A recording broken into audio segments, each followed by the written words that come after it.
tarde. Mais informações, conversas e debates. Agora no Metrópole Mais. Com Cristina Miranda e Stephanie Suerdick. Metrópole Mais.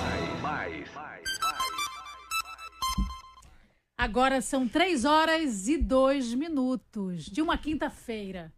E como toda quinta-feira é sempre especial, a gente escolheu a dedo que é a estreia de um novo programa, um programa que ele nasce vindo do serviço, que é o horário que estaria agora, e do saúde, que na quinta-feira a gente ficava juntos, e fosse o dia da estreia no Metrópole Mais. É um programa pensado, planejado, produzido a loucura para a gente trazer para vocês mais tudo. A ideia é trazer mais conteúdo, mais informação, mais especialistas, mais notícia, mais tudo que vocês quiserem. Inclusive hoje, programa de estreia, claro, estamos aqui nervosas, nesse alvoroço, Stephanie tá ali, já ela vai falar também. Aquele frisson gostoso de quem está começando e abraçando o novo. Eu quero saber de você que está aí do outro lado, o que mais você quer ouvir? O que você quer que a gente traga? O programa é feito assim. A gente tem uma ideia e ela vai se moldando, ela vai trazendo e a gente vai se expandindo. Tanto que hoje o nosso tema, ele tem a ver com o trabalho nosso, de todo dia, de cada um de vocês, o da gente aqui, como jornalistas que somos, apaixonadas por informação, curiosas pelo mundo, duvidando de tudo, porque duvidar é preciso. A gente traz esse programa novinho para vocês. E o tema é esse, a gente tem convidados especialíssimos, convidado que um dia resolveu largar a Procuradoria, o Ministério Público do Trabalho, para virar Uber. E deu em quê? A gente vai saber. A gente tem entrevistado que já fez de um tudo, daqui a pouco ele chega, e trabalha com as artes. Tem outro entrevistado que adora ensinar, e é um curioso da vida, um irrequieto, como a gente tenta trazer o programa aqui. E claro, nada seria dessa forma se não tivesse Stephanie Suerdick aqui comigo, parceira, a gente que teve durante mais de um ano o especial Serviço de Saúde, que deu tão certo que ele cresceu e virou Metrópole Mais. Que bom, tô muito feliz. Tá nervosa também, Stephanie? Ai, Cris, boa tarde, muito boa tarde a todos. Tentando, né, deixar as borboletinhas voarem aqui na barriga. É bom. Borboleta voando é bom, sinal que a gente gosta. Faz parte, coisa boa. E assina embaixo tudo que você falou, a ideia é expansão mesmo, é a gente ampliar, tentar, né, olhar de outra forma tanto para as pautas do serviço como de saúde, mas trazer um universo mais diversificado para o nosso ouvinte também interagir. Então, façam isso, digam o que é que vocês querem ver por aqui, acompanhar, a gente vai estar sempre atenta, modelando, remodelando.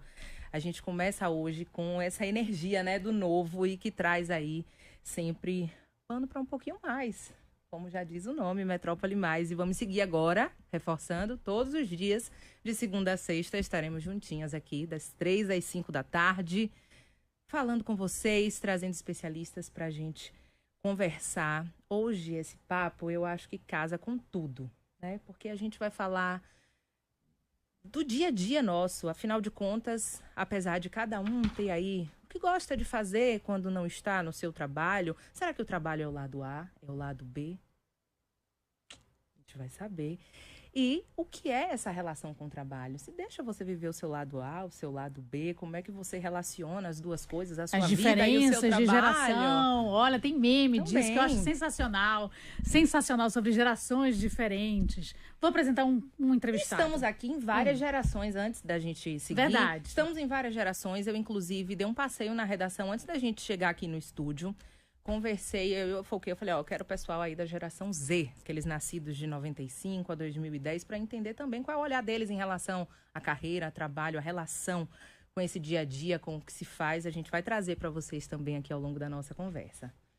Vou apresentar o nosso entrevistado no meu lado esquerdo aqui da bancada. Para vocês seria se aberto fosse Deixa eu ver se Jefferson vai abrir. A gente vai fazer várias pegadinhas com Jefferson, já que o programa é novo.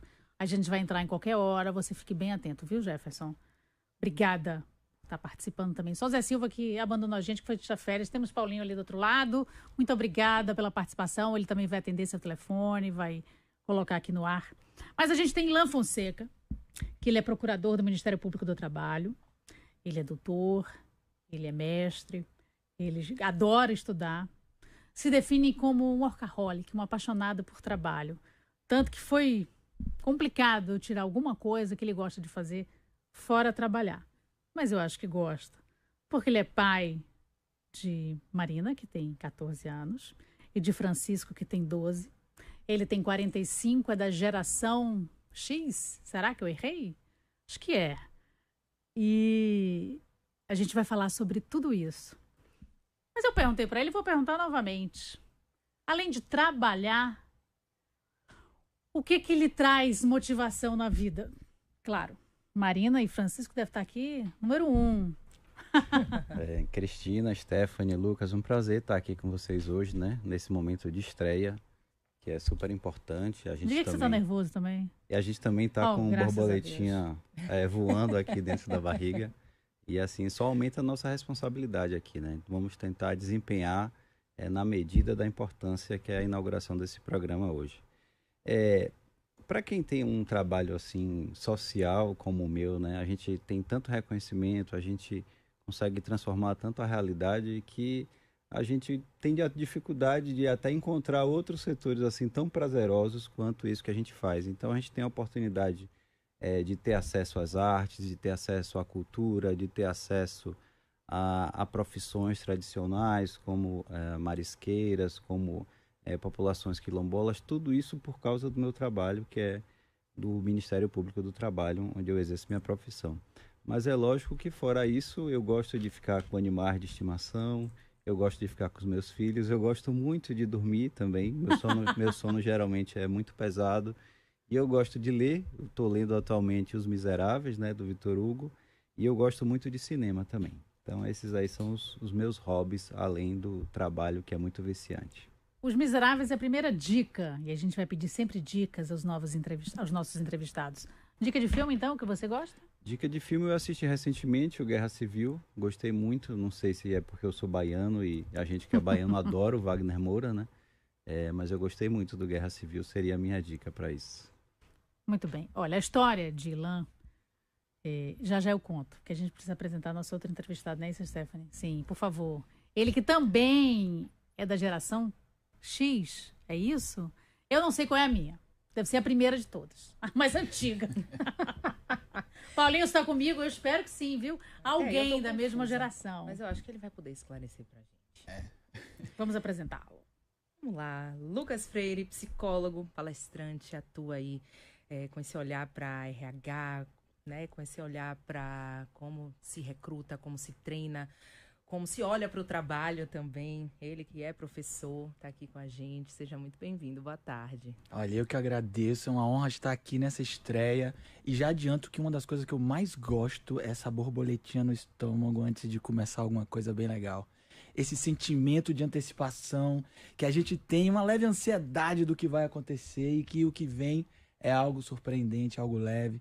Então, estou muito feliz de estar aqui ouvindo histórias maravilhoso, super curioso para saber dessa jornada no Uber, mas é isso.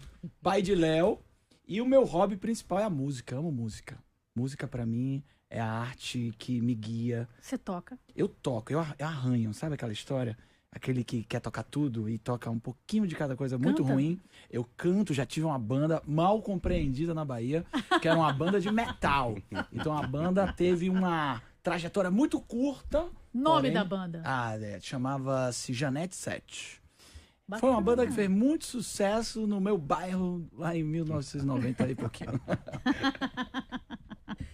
Então vamos lá, todo mundo curioso com a história do procurador do Ministério Público do Trabalho, que pediu licença, ele teve que mudar várias coisas na vida dele.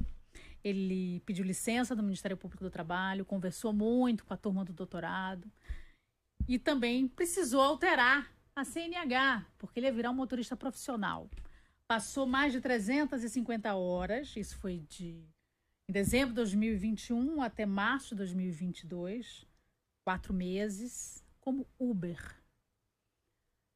dirigindo. Não era um trabalho que ele precisava efetivamente da remuneração. Ele continuava sendo do Ministério Público do Trabalho. Faz diferença? Sem dúvida. Mas ele se coloca na pele de quem passa por aquilo. E a primeira pergunta que eu quero saber é: sua mulher deixou? Sua mãe deixou? A minha mulher não ficou muito satisfeita com isso, né? Ela foi muito contrária a isso. Ela achou que era um devaneio de minha parte. E a minha mãe, eu demorei para revelar a informação para minha mãe. Só no último mês eu pude falar para ela.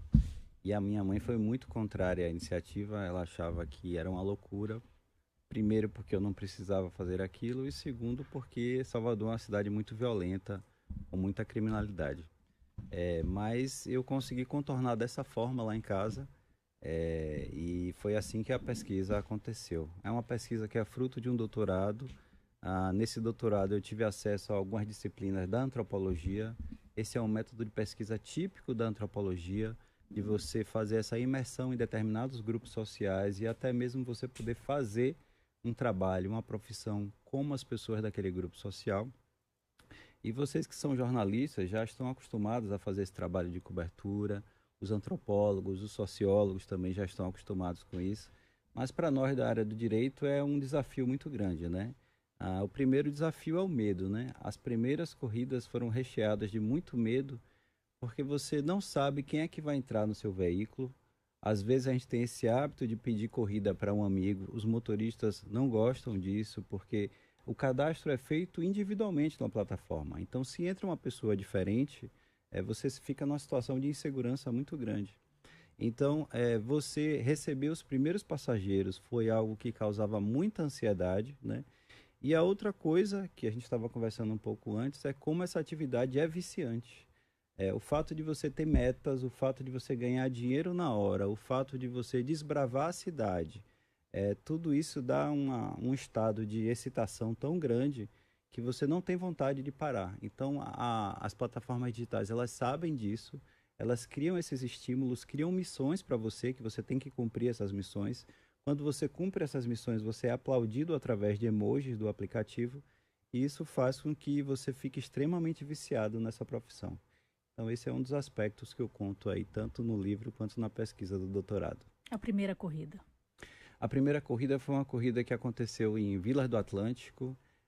Todo motorista de aplicativo, ele tem uma expressão que é assim, passar o pano, que é você olhar o passageiro e, diante de uma multiplicidade de visões pré-concebidas, você vai tentar decifrar o que está acontecendo. E o motorista, ele não faz isso porque ele quer ser preconceituoso, ele faz isso porque ele precisa se resguardar. Ele precisa tentar imaginar quem que está entrando no veículo dele. Está indo trabalhar? É um trabalhador? É um estudante? Ou é alguém que está indo praticar algum crime? Então, a primeira passageira foi uma passageira mulher. A comunicação protocolar, a gente imagina que a gente é muito generoso com motorista de aplicativo, a gente acha que a gente dá as melhores gorjetas e a gente se acha muito simpático e comunicativo, mas isso não é a regra, isso é a exceção dentre os passageiros. O preço que é pago é o preço que é combinado e poucos passageiros oferecem gorjetas generosas. Eu levei essa passageira de Vilas do Atlântico até um restaurante onde eu acredito que ela ia trabalhar como gerente, porque ela chegou muito antes do horário. Então, nessas primeiras corridas, o meu coração palpitava, né? A emoção transbordava, mas também, em contrapartida, eu preciso dizer, lá pelo segundo mês, a indiferença vai tomando conta, né?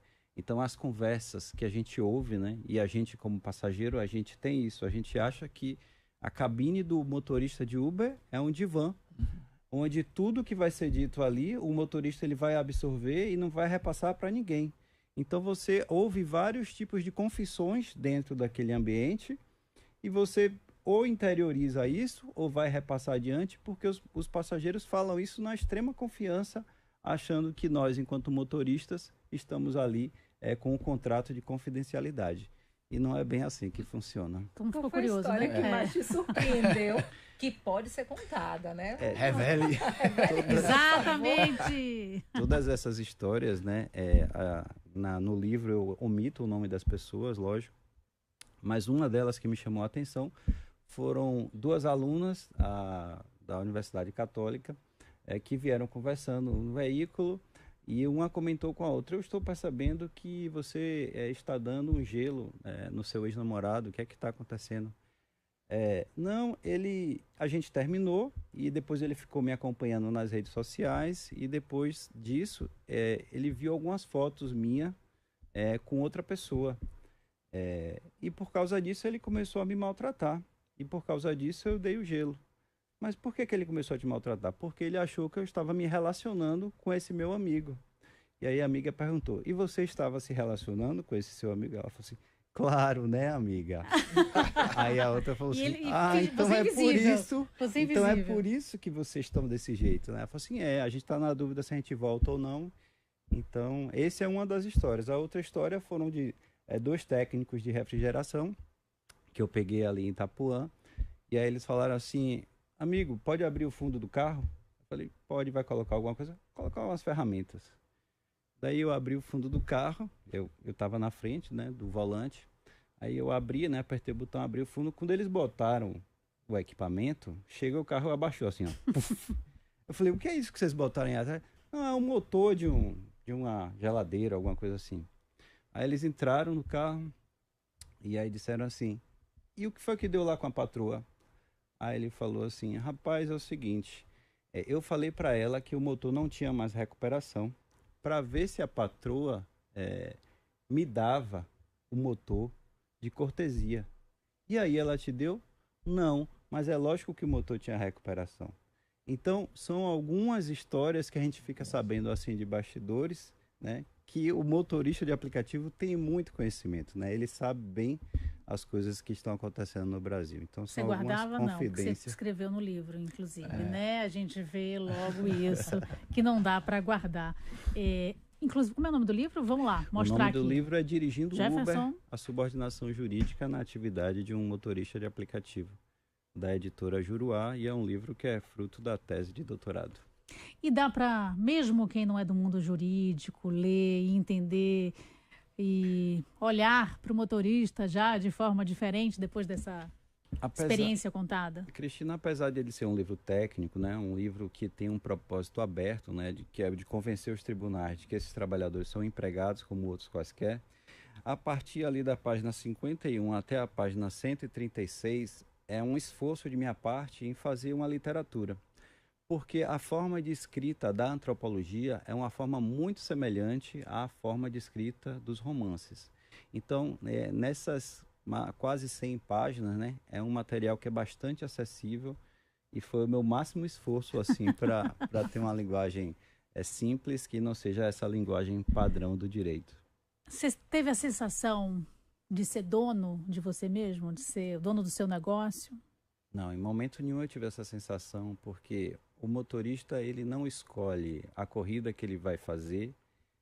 Ele pode recusar algumas corridas, mas a partir do momento que você liga o aplicativo, você sabe que você vai fazer em torno de 20 a 30 corridas por dia.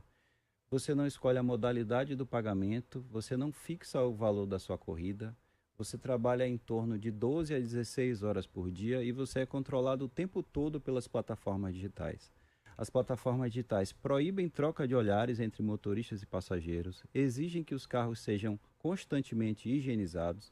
Então eu rodei no período da pandemia, eu era obrigado a usar as máscaras, né, corretamente, mas isso por uma exigência da plataforma. Eu tinha que tirar selfies a cada 3 dias para provar para a plataforma que eu era eu mesmo. E além disso, não é todo tipo de bebida que é permitido o consumo dentro do automóvel e não é todo tipo de conversa que é permitido. Então as plataformas têm termos de uso que proíbem conversas polêmicas como futebol e religião. Então a gente tem vários fatores que vão afastar essa autonomia e que vão caracterizar o que no direito a gente entende que é uma relação de emprego. Aqui não é proibido nada. Eu ia puxar isso porque no olhar e no senso comum mesmo das pessoas, entende-se como um trabalhador autônomo, né? Motorista de aplicativo.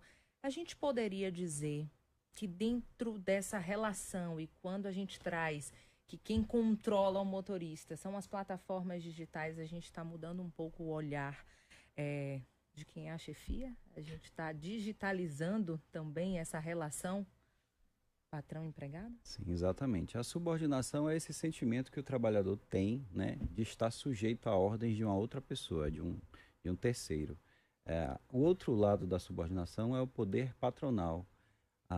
Os entendedores, né, os pesquisadores vão chamar isso de subordinação algorítmica, que é um tipo de subordinação que consegue ser mediada por uma tecnologia, no caso, os aplicativos, os algoritmos e a plataforma digital. Então, para a gente entender o que aconteceu com a Uber, com a 99, vamos imaginar que uma empresa precisa contratar trabalhadores para realizar a produção de 10 vestidos, de 10 peças de roupa por dia. Antigamente se fixava isso numa fábrica, a empresa fornecia a máquina de costura e você tinha uma pessoa produzindo 10 vestidos por dia. Hoje em dia, com a tecnologia, a forma de pagamento mudou. Você vai ter 3, 4 trabalhadores que podem fabricar essas peças de roupa em suas casas e o controle vai ser todo feito pela tecnologia. Ele vai conseguir medir quantas peças de roupas cada um produziu e se A não pode, se A recusa a produção de peça naquele momento, a corrida ou a tarefa vai para B, ou vai para C, ou vai para D. Então você tem um mercado aí super inchado, né, que são os motoristas, mas todos têm que cumprir a mesma ordem. Peguem passageiros em determinado tempo e devolvam esses passageiros no ponto de desembarque, que é o ponto combinado. Essa é a principal ordem que toda plataforma de transporte emana. Não deu a sensação de ser seu próprio chefe? De forma alguma. Eu me senti um trabalhador, um empregado das plataformas digitais o tempo todo. Em momento algum eu pude exercer a minha autonomia. Então, por exemplo, como era período pandêmico, algumas pessoas entravam no veículo indo para clínicas para fazerem testagens de exames, né? E essas pessoas entravam sem máscara e algumas dessas pessoas, o muco, né, que exalava delas era jogado no carro. E aí o motorista de aplicativo também está sujeito a esses riscos biológicos, né? Então, você como motorista, você não poderia exigir um teste contra a Covid. Você não poderia fazer determinadas exigências de saúde em relação aos passageiros.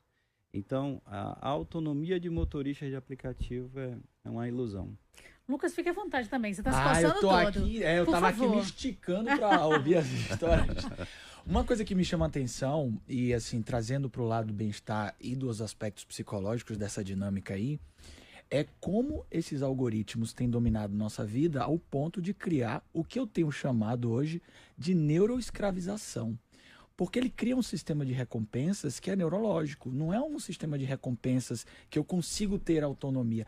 E aí eu não estou falando só dos aplicativos como esse, que aí tem um aspecto de relação de trabalho, mas eu falo de forma geral, como vários aplicativos, redes sociais, têm comprometido o nosso bem-estar por criar mecanismos que nos, entre aspas, engajam continuamente e fazem com que a nossa relação seja sempre uma relação produtiva.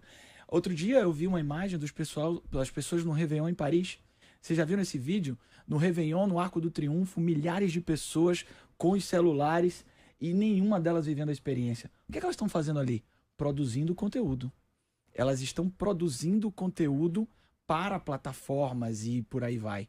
Então é um nível que cria um cativeiro neurológico. Eu estou ali preso e não consigo sair com mecanismos que me oferecem recompensas contínuas e isso tem levado as pessoas para um nível de adoecimento, estresse, ansiedade imenso. E é interessante esse debate quando a gente está aqui tratando também de saúde, né? De a gente ser crítico e entender, olha, como esses algoritmos funcionam, a gente não sabe. É uma caixa preta. E a gente tem oferecido isso a cada vez mais cedo para as crianças, para os jovens, com cérebros em desenvolvimento, um sistema de recompensas que a gente não entende, que faz com que eles fiquem muitas horas na tela. Então isso tudo tem levado a nossa, aí voltando às gerações, a nossa geração atual, um recorte geral, à exaustão. Estamos exaustos.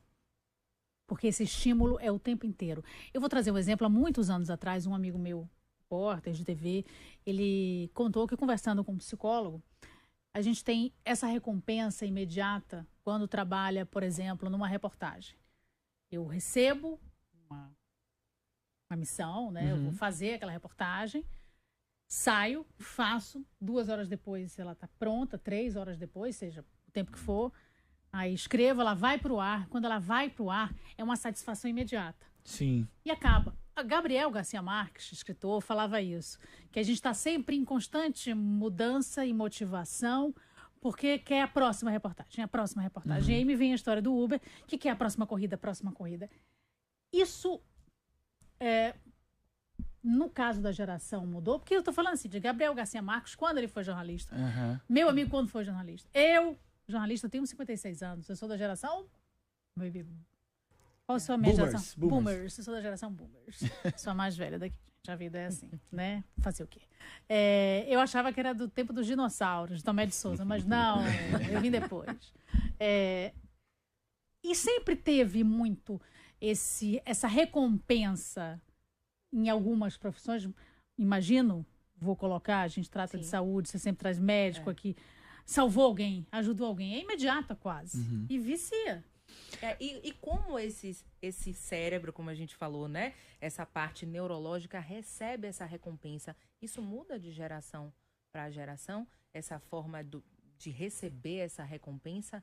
De como o estímulo ele tem que ser maior, por exemplo, para uma geração mais jovem ou não, para que chegue essa sensação de recompensa? Não, o mecanismo neurológico ele se mantém. O que muda é a forma como as recompensas têm chegado para a gente. Eu faço um exercício simples aqui. As pessoas da geração X que assistiam Turma da Xuxa, eu convido vocês a assistir de novo o episódio do He-Man, aquele desenho que formou gerações, né? Vocês vão ver que a história acontece de forma lentíssima. A gente recebe o arco da história no intervalo de tempo muito mais longo. O que vem acontecendo ao longo das mudanças geracionais é que com a revolução digital, isso vem acontecendo em frações de segundo. Isso vai acontecer cada vez mais rápido. E o nosso cérebro se adapta muito bem. Então, quando a gente tem um cérebro com alto poder adaptativo, em que as histórias chegam de uma forma extremamente rápida, a gente se acostuma. No passado, aí, os gerações X, que a gente poderia chamar aí os dinossauros, eles iam passar canal de TV, levantava da TV e tec. Só tinham 4 canais. Hoje em dia você tem todos os canais de streamer, abre a TV e fala, não tem nada passando de interessante. Então a nossa relação com o estímulo, ela se alterou. A gente tem um volume brutal e eu chamo essa a revolução da escassez. O que uma geração tem basicamente diferente da outra são as nossas relações com escassez e oferta. A gente hoje tem uma oferta de informação como nunca antes vivemos.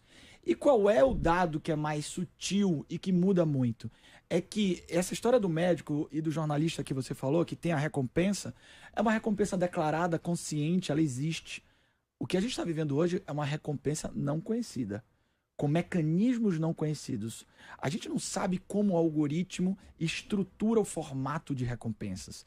Qual é a intermitência, baseada em quê e que dados ele coleta para fazer essa recompensa. Então talvez seja a câmera frontal do nosso celular que esteja lá captando o micromovimento do nosso olho e por aí vai. O que a gente sabe hoje é que tudo isso culminou com a grande onda de exaustão. Outro dia eu ouvi um comentário que eu fiquei assim muito chocado. Uma pessoa que pensou, ela disse declaradamente que ela pensou em bater o carro para não ir para o trabalho. E aí, eu estava num podcast, eu comentei essa passagem e eu publiquei nas minhas redes esse trecho. A quantidade de pessoas que me relataram coisas parecidas, pessoas que pensaram, olha, eu vou adoecer para não ir trabalhar, eu passo horas dentro do carro para não entrar no trabalho. Isso já é um sintoma de adoecimento existente. Então, o que nós fizemos para tornar muitos ambientes de trabalho coisas tão aversivas ao ser humano, coisas tão adoecedoras? Uma delas, além da precarização que a gente tem discutido aqui agora, é essa falsa ideia de que somos produtivos o tempo inteiro, que seremos produtivos e teremos alta performance continuamente. Olha, nem um atleta de alta performance consegue isso. Olha o tempo de vida de um atleta de alta performance no trabalho. Normalmente ele é curto. Ele tem aí um desgaste brutal. Então a gente está vivendo agora, independente da geração, uma crise de exaustão. E aí, a gente estava comentando mais cedo aqui sobre os Zs, né, que têm sido tão criticados. Olha, empresários que não querem mais contratar a geração Z. Pela primeira vez nós temos uma geração que questiona a centralidade no trabalho. E isso é uma coisa muito profunda, porque o trabalho como constituinte de identidade, ele existe, né? Você já tentou se apresentar sem dizer o que você faz? É muito difícil. Olá, meu nome é Lucas, sou pai de Léo. Ué, mas eu tô falando de alguma coisa da minha relação produtiva na sociedade. A gente sente falta disso. Trabalho na nossa cultura e nos últimos séculos, ele é um constituinte de identidade. Mas pela primeira vez a gente tem uma geração que fala, opa, se é desse jeito aí eu não quero. É claro que a gente está falando de uma bolha social também, né? Porque falar de geração Z, temos que tomar todo o cuidado que vivemos um país com um abismo social e que a maior parte das pessoas não tem sequer essa escolha, né? Esse é um cuidado importante quando a gente fala de gerações. Adivinha só, temos intervalo. Pra gente seguir, eu tô aqui já. Na volta eu pedi a Lucas para mostrar também aí a capa do livro dele, falar um pouquinho, porque além de tudo também teremos notícias na volta, informações direto da redação, a gente vai dar mais dicas de filme, de livros, a gente vai falar sobre tudo. E aproveitar que Lucas trouxe esse olhar aí das diferenças de gerações para a gente entender um pouquinho o que é que o pessoal da nossa geração Z lá na redação falou. Sim. A gente vai aproveitar para trazer também nos próximos Temos vários na geração Z. E muito do que ele trouxe aí foi o que foi falado. Você acompanhou, então eles têm um olhar que não é só o trabalho. E a exaustão foi citada. Então daqui a pouquinho a gente vai passar por isso também. É bem rapidinho, intervalo comercial, a gente volta já. Metrópole Mais. A rádio da cidade. Metrópole FM. Já pensou em fazer parte da equipe da Metrópole? A hora é agora! Se você já trabalhou na equipe de vendas, comercial ou atendimento de empresas, mande um e-mail para comercial@radiometropole.com.br. Mas se você estuda jornalismo, comunicação ou conhece alguém que tem interesse de trabalhar na Radinha, com irreverência e ousadia, mande o seu currículo para metro1@metro1.com.br e venha fazer parte da nossa equipe. Metrópole FM.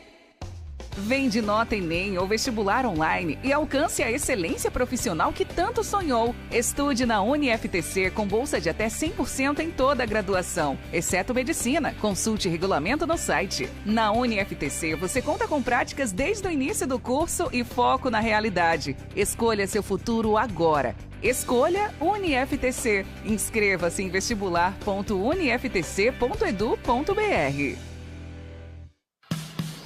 Voe com a Air Europa de Salvador a Madrid e mais 40 destinos europeus nos nossos Dreamliners, a aeronave mais avançada do mundo. Reduz em até 40 minutos o tempo de voo e, graças à pressurização da cabine, traz maior sensação de descanso e menos jet lag. Parcelamento em até 10 vezes sem juros. Acesse aireuropa.com ou consulte seu agente de viagens. Air Europa, você decide.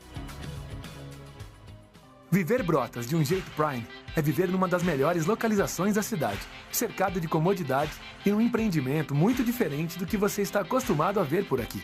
Brotas Prime, 2 suítes, varanda e você ainda escolhe 1 ou 2 vagas de garagem, mais depósito privativo. Visite decorado no local, Rua Campinas de Brotas, 594 ou acesse residencialbrotasprime.com.br. Venha viver Brotas de um jeito Prime. Realização Amil Construção e Bauhaus Construtora. A família que você ama, a empresa que você constrói, a tranquilidade que você merece. O que é realmente valioso na vida não cabe em um cofre. E é por isso que precisa ser protegido. Essa é a missão que guia a CDI Segurança, empresa referência nacional por 3 anos e homologada pelo Ministério da Justiça e Segurança Pública. A CDI oferece suporte tático operacional 24 horas, frota de viaturas, equipe qualificada e a melhor entrega operacional. Por isso, conta com a CDI Segurança. Fale com a gente. DDD 71 4102 1203. Anote aí. DDD 71 4102 1203. Conta com a CDI Segurança. Alô, baianas, alô, baianos. Agora eu quero pedir a atenção de vocês aqui para um assunto muito sério. O mais importante de todos, na verdade, que é nossa saúde. O mosquito que transmite a dengue, a zika e chikungunya está ameaçando de novo e a gente não pode vacilar de jeito nenhum. É hora da Bahia inteira se unir e se mobilizar, na capital e no interior, todo mundo macetando o mosquito para acabar com ele e proteger nossas famílias. E a gente já sabe como fazer, né? A dica mais importante é não deixar a água parada. E a prevenção começa dentro de casa. Isso também todo mundo já sabe. Mantenha caixas d'água, lixeiras e tonéis sempre bem tampados. Limpe todos os pratinhos das plantas. O quintal tem que estar sempre sem lixo e sem entulho. Cubra os pneus e só guarde garrafas com a boca virada para baixo. Não esqueça de limpar os ralos e também as calhas, que podem acumular água. Limpe também os recipientes de água e comida dos animais de criação e dos animais domésticos. E nunca jogue lixo em terreno baldio. Dengue mata. Então bora se cuidar. Bora cuidar de nossos filhos, de todo mundo que vive com a gente e também dos nossos vizinhos. E fique atento aos sintomas. No caso da dengue, os principais são febre alta, dor de cabeça, dor atrás dos olhos, dores no corpo, perda de peso, enjoo e vômitos. Se você tiver algum desses sintomas, reforce a hidratação, não se automedique, procure logo uma unidade de saúde. Todos juntos contra a dengue. Bahia, governo presente, futuro pra gente. A rádio da cidade, Metrópole FM. Muito mais informação. Metrópole Mais. Agora 3h38, de volta com o nosso Metrópole Mais. Olha a gente se acostumando com o novo. Adoro!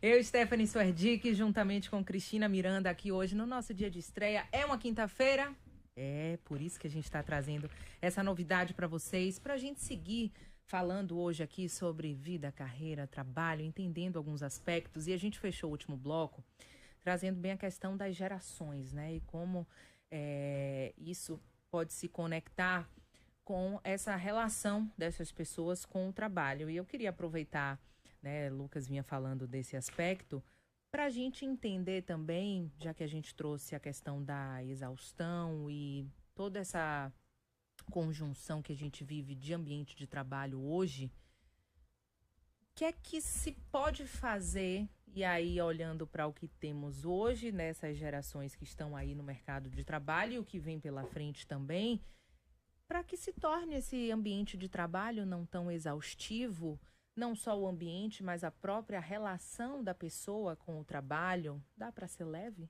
Ah, sem dúvida. Isso é o que eu prego, o que eu advogo, o que eu faço da minha vida, é construir leveza, uma construção que ela é social, cultural, histórica. Trabalho e sofrimento sempre existiram como uma relação amalgamada. Mas eu quero provocar, será que precisa certas cargas de sofrimento? Será que certas cargas de sofrimento precisariam estar ali? Será que o trabalho é o lugar onde eu vou diminuir a autoestima de alguém e para isso gerar mais produtividade? Será que a gente precisa ter relações tão tóxicas em nome de uma produtividade? E esse convite ele tem que ter um tripé. É um convite para a sociedade, é um convite para os empreendedores repensarem modelos de gestão, formas de aplicação de certos modelos que representaram talvez bandeiras de tempos atrás e que hoje em dia já não cabem. E um convite também para o indivíduo. O indivíduo precisa ser mais crítico. Será que eu vou e preciso me submeter a isso?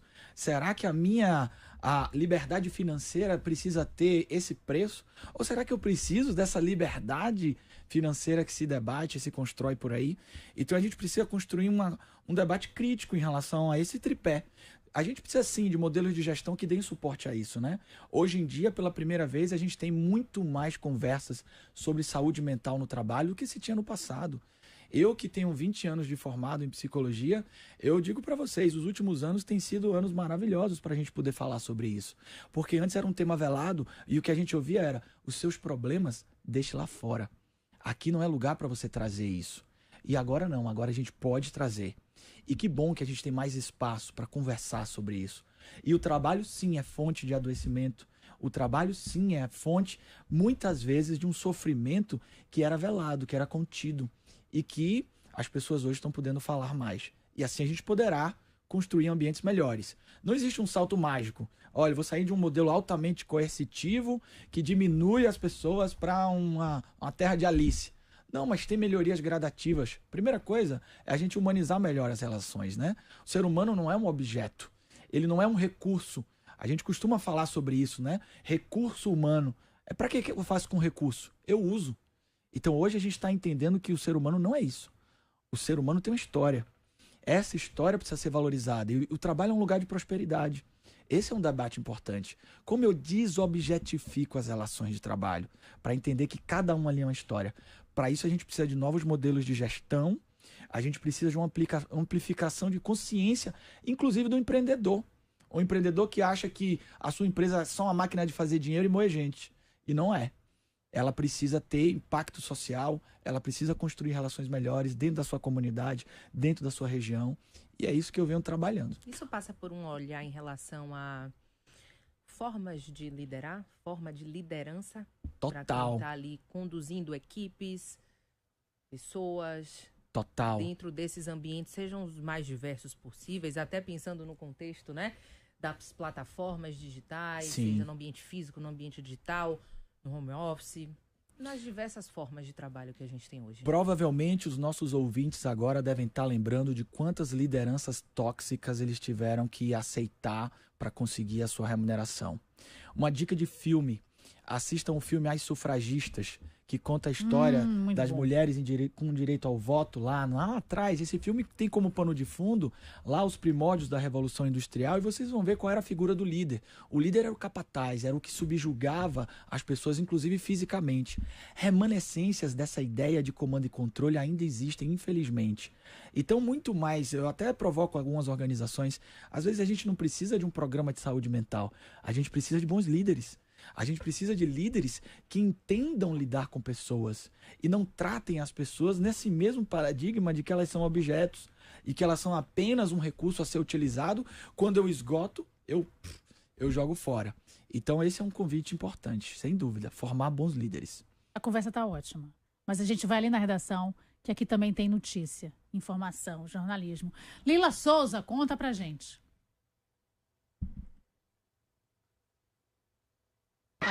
Direto da redação. Olá, pessoal. Boa tarde a todos que nos acompanham. Trago duas notícias para o Metrô Informa nesse programa de estreia. A primeira é sobre a determinação da Justiça para afastar das atividades o ginecologista Elziro Gonçalves de Oliveira, de 71 anos, denunciado por crimes sexuais contra 16 pacientes aqui em Salvador.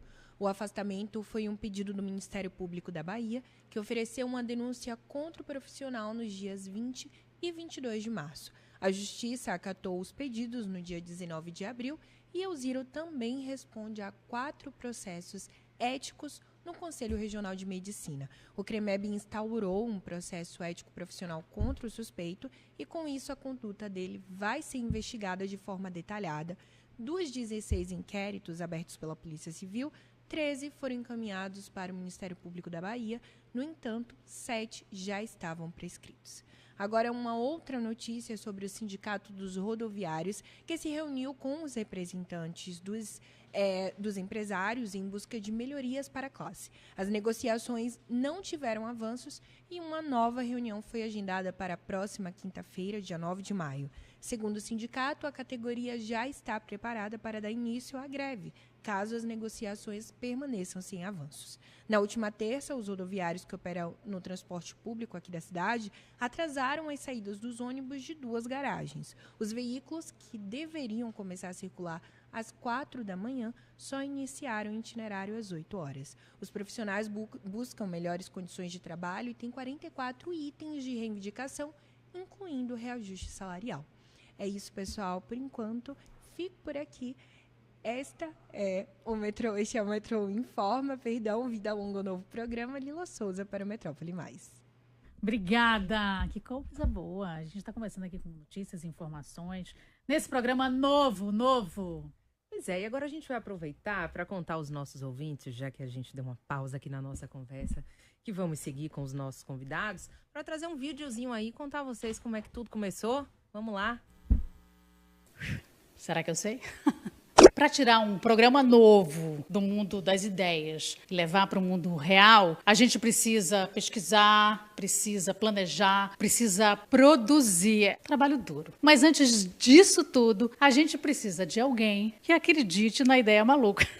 E esse alguém está aqui atrás. A gente entrou assim, vou reproduzir como é que foi no dia. A gente entrou aqui na sala de Mário Kertz. Falamos do Metrópole Mais, eu, Stephanie Suerdick. E ele que não pode ver uma maluquice que quer abraçar. A gente que tem algum acesso a mais informações, cabe a gente ousar e mudar, se for necessário. Tranquilo, eu gosto muito disso. Eu estou há muito tempo para lhe fazer essa pergunta. Eu vou aproveitar que eu voltei aqui como repórter. O que lhe move na vida? A capacidade de mudar, o desafio, não aceitar as coisas, criar o desassossego. Quem tem a sorte, como eu tive na minha vida, de poder fazer essas coisas, eu acho que eu tenho a obrigação, uma forma de devolver à vida o que ela me deu muito.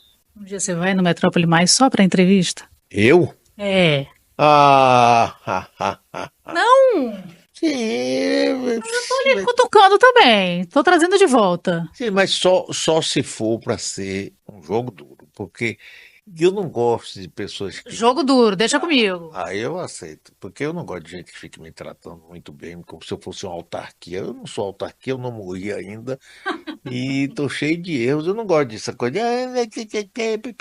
Comigo não, Sebastião, vai não. Boa sorte para vocês, viu? Obrigada. Ai, gente, fiquei até emocionada. Começamos aí. Mário, promessa é dívida. Você disse que cumpre mesmo. Mário é bom de pagamento. Ele vai vir aqui. Vai entrar na nossa agenda. Sem dúvida. Prepare as perguntas. Vocês podem mandar também. E foi bem assim, né? A gente começou aos pouquinhos, né? Foram 2 visitinhas na sala. A primeira foi para propor ali o especial Serviço e Saúde, e a gente falou, vamos tentar ver um formato aí onde a gente possa misturar as duas coisas. Começamos fazendo sempre numa quinta-feira sim, a outra não, a coisa funcionou, depois a gente passou para toda quinta-feira, e aí a gente foi vendo a coisa ficando redonda, mesmo com pontas tão distintas muitas vezes, e a gente falou, que tal a gente ampliar ainda mais essas pontas, né? Pensar em horizontes ainda um pouco mais amplos de discussão, de conteúdo. E aí surgiu o Metrópole Mais. A gente está aqui começando hoje, vamos ver o que é que dá. E continuamos reforçando a vocês. Fiquem à vontade para contar o que é que vocês querem ver por aqui, o que é que vocês imaginam desse programa da tarde, sempre das 3 às 5. A gente vai seguir agora aqui sempre de segunda a sexta. Temos 2 entrevistados aqui na bancada, um ainda não chegou, o terceiro, mas há de termos esperança que ele venha. Tô atrás dele, eu acho que manhã pegou ele no caminho. Será? Não sei.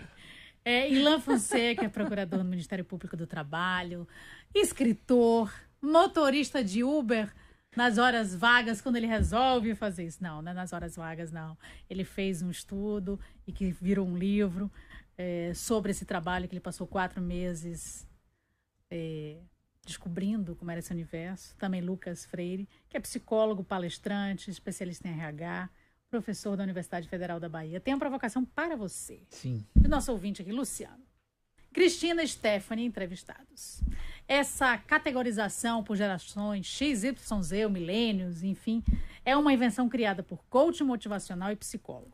Na realidade, a ética profissional transcende gerações. Quem gosta de trabalhar, trabalha. Quem não gosta, não trabalha.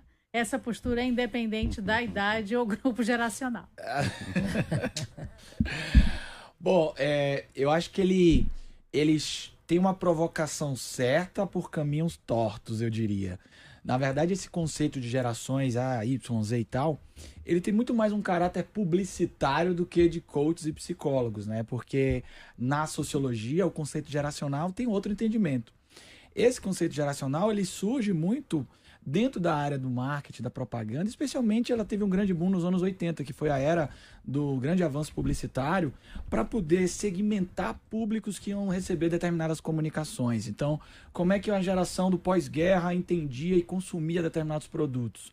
E aí depois, como nós muitas vezes somos colonizados culturalmente por outras linguagens, a gente absorveu esse tipo de linguagem para nossa. Eu até costumo provocar um pouco isso, porque no Brasil, especialmente no Brasil, a gente tem uma passagem dos anos 80 que teve um marco geracional muito grande, que eu comentei mais cedo aqui, que é o Plano Collor, né? Foi em relação ao Plano Collor que o meu pai, por exemplo, e muitos pais que eram ou boomers ou já eram gerações X que tiveram filhos aí cedo, eles passaram a educar os filhos com a seguinte linguagem: olha, guarde dinheiro nunca em banco, compre casa própria. Para quem não lembra, no Plano Collor, a poupança foi levada. Então, assim, talvez esse evento tenha construído toda uma história geracional no nosso país.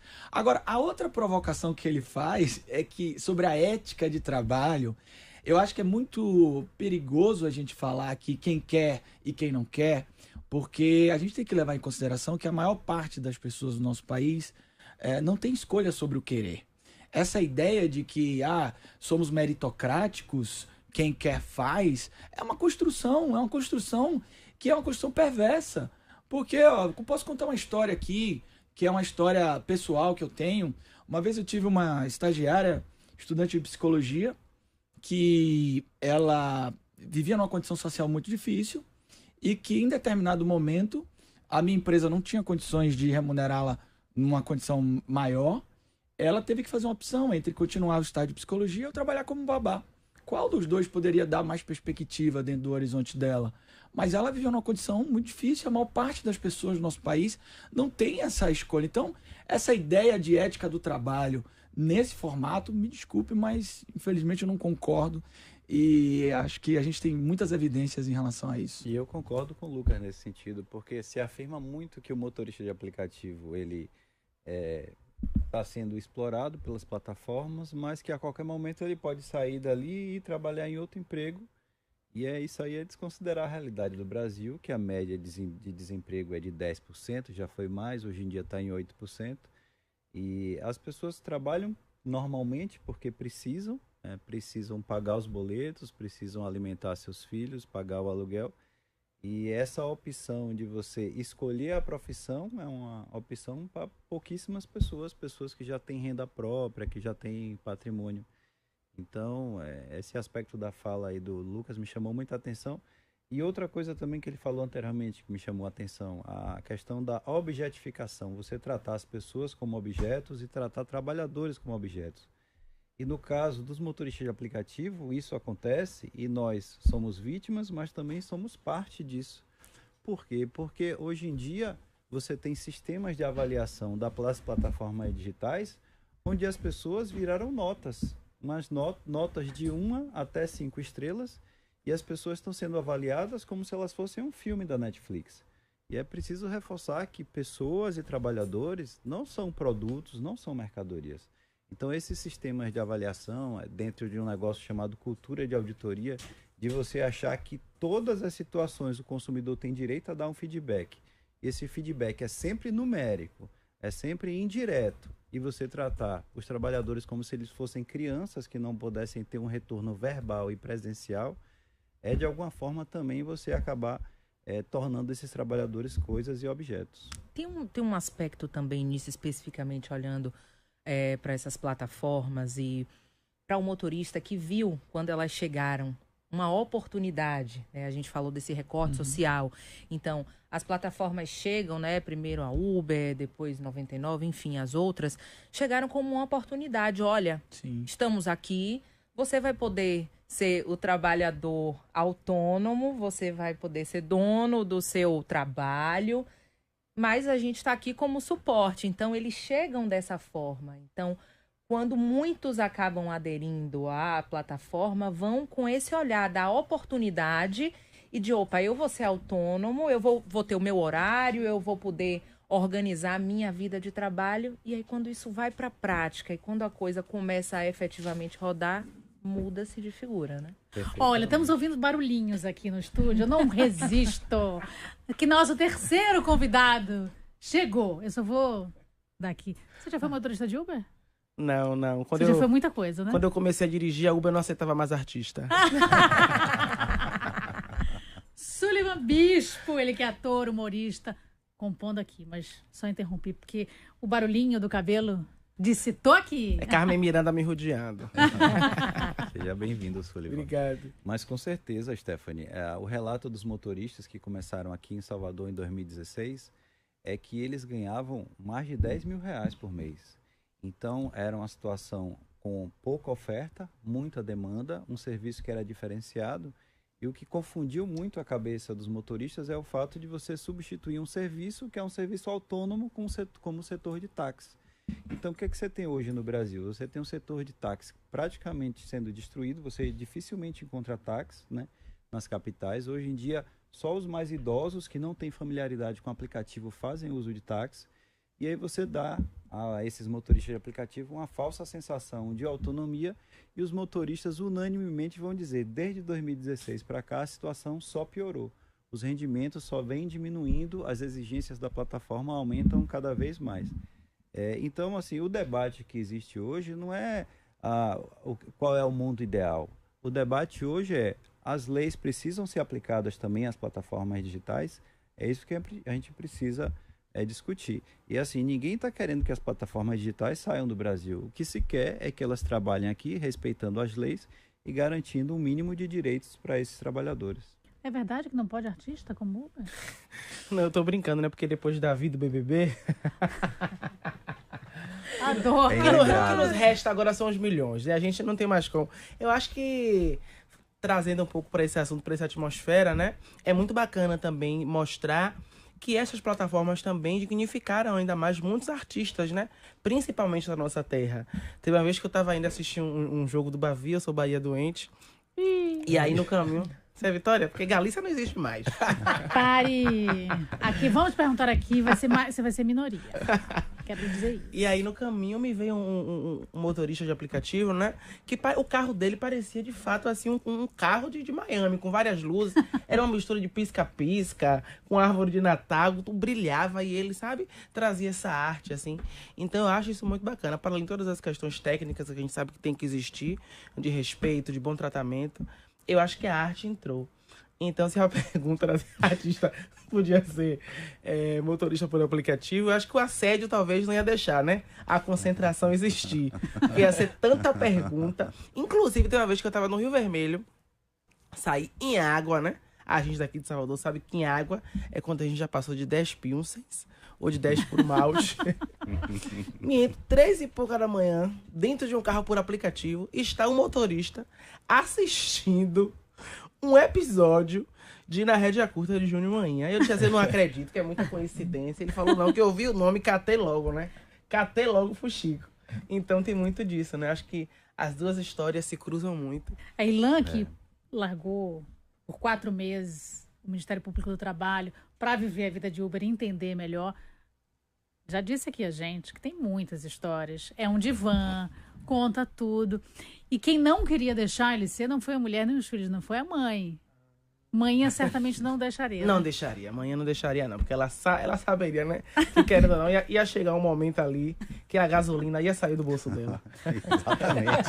E a gasolina Você tá certo. eu viajei. A gasolina tava 5 e pouco. Quando eu voltei, tá quase R$7. No período que eu rodei, Sullivan, a gasolina chegou a bater R$10. E assim, isso que você está falando de artista, eu sei que você está falando brincando, mas a plataforma, ela consulta os antecedentes criminais dos motoristas. Mesmo sem o motorista dar essa autorização, ela faz essa consulta para fazer essa primeira triagem.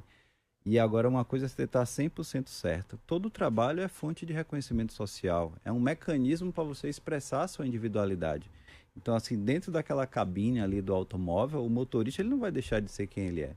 Ele vai tentar ter as conversas que ele gostaria de ter, ele vai querer decorar. Uma coisa que é muito forte aqui na Bahia, os adereços religiosos dentro das cabines dos motoristas. Você vai ter os orgonídeos espíritas, você vai ter fitinha do Seu do Bonfim, você vai ter Bíblia ou dentro do porta-luva ou na frente da cadeira, né? Então, todo motorista, quando ele sai de casa, ele se benza, porque ele não sabe o que é que vai acontecer, e ele vai levar essa religiosidade junto com ele. E não pode falar de religião, também, né? As contas também. Com certeza. Todas também elas. tem o quê? Eu sou de Candomblé, a gente sabe, né? Que a gente também vive numa sociedade muito intolerante. A Bahia é uma das cidades assim, por mais que a gente tenha, de fato, um quantitativo muito grande de terreiro de Candomblé e de concentração, né? Da população que se declara, de fato, de religião de matriz africana, a gente sabe que o racismo religioso também é muito forte. E também essa força muito grande de querer que a massa seja pentecostal, né? Os neopentecostais a gente sabe que tem crescido muito e eles trazem, às vezes, de forma muito firme, assim, né? Essa fé é muito forte. Então, é comum a gente entrar em carro por aplicativo e ouvir um louvor. Né? Tem um motorista que não gosta de tirar. A gente que é de condombré faz o quê? Bota uma musiquinha no celular e a gente não briga por isso. Até, meu filho, eu tô com uma dorzinha de cabeça, que tem um jeitinho ali, né? Pra gente poder ir em paz. Mas não tá dando, né? Aqui o Coxosse perto de mim e ouvindo a Aline Barros. Não dá. Por isso que não pode religião, né? É uma das questões, não pode conversar sobre religião no Uber, não. Se você é motorista de Uber, não pode, não é assim, não. Ele estava burlando, né? Tava. É porque na Bahia pode tudo, né, gente? Na Bahia pode tudo. Na Bahia eu já vi padre da santo. Imagina. Agora, não pode religião, não pode esporte, e a política tá bloqueada, não? O termo fala expressamente em temas controversos ou polêmicos, né? Então, isso aí é uma coisa que as plataformas fazem estrategicamente. Elas criam essas regras para prevenir esse tipo de ocorrência, mas ela só vai punir cirurgicamente na medida em que aquilo ali cause prejuízos coletivos. Então, ela vai fazer vista grossa para muitas situações e vai deixar que os motoristas façam decoração dos seus carros, entabulem esse tipo de conversa. Mas, assim, em toda a situação que causar um risco de danos mais abrangentes, como, por exemplo, situações de assédio, situação de assédio moral, assédio sexual, as plataformas são intransigentes. Você relatou, o motorista automaticamente é bloqueado. Intervalo, né? Hora sim, a hora do intervalo. Passamos, inclusive, para a gente dar essa pausa. E daqui a pouquinho voltamos com o Metrópole Mais, eu, Stephanie Suerdick, com Cristina Miranda, os nossos convidados. Aproveitar para reforçar para vocês, Ilan Fonseca, procurador do Ministério Público do Trabalho. Ele que, como a gente já contou aí, trouxe o livro contando esse período que se licenciou, foi motorista de Uber. Lucas Freire, psicólogo, palestrante. E também Sullivan Bispo, ator, humorista, educador aqui conosco, para a gente voltar daqui a pouquinho. Até já. Metrópole Mais.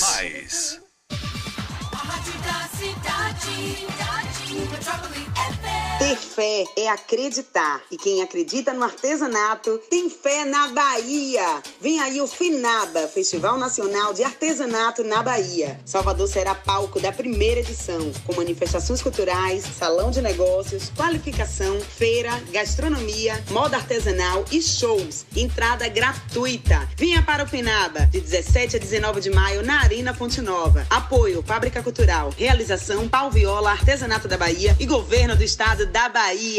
Vende nota Enem ou vestibular online e alcance a excelência profissional que tanto sonhou. Estude na UniFTC com bolsa de até 100% em toda a graduação, exceto medicina. Consulte regulamento no site. Na UniFTC você conta com práticas desde o início do curso e foco na realidade. Escolha seu futuro agora. Escolha UniFTC. Inscreva-se em vestibular.uniftc.edu.br. Calendário. Eleições 2024. 8 de maio é o prazo final para tirar a primeira via do título eleitoral, alterar o local de votação ou corrigir as informações do cadastro eleitoral. Quem ainda não tem a biometria cadastrada ou vai tirar o título pela primeira vez, também deve procurar um cartório até essa data. Justiça Eleitoral. A justiça da democracia. Você sabia que a Nova Clean oferece tratamentos eficazes em imunobiológicos para doenças raras e autoimunes? Com atendimento em reumatologia, adulto e pediátrico, dermatologia, gastroenterologia e neurologia, a Nova Clean está pronta para cuidar de você. Possuímos um centro de terapia assistida para a administração de medicações endovenosas e subcutâneas, garantindo um cuidado especializado e seguro. Nova Clean, há mais de 50 anos cuidando de você. Entre em contato pelo número 719-8548-7982 e saiba mais sobre como podemos ajudar no seu tratamento.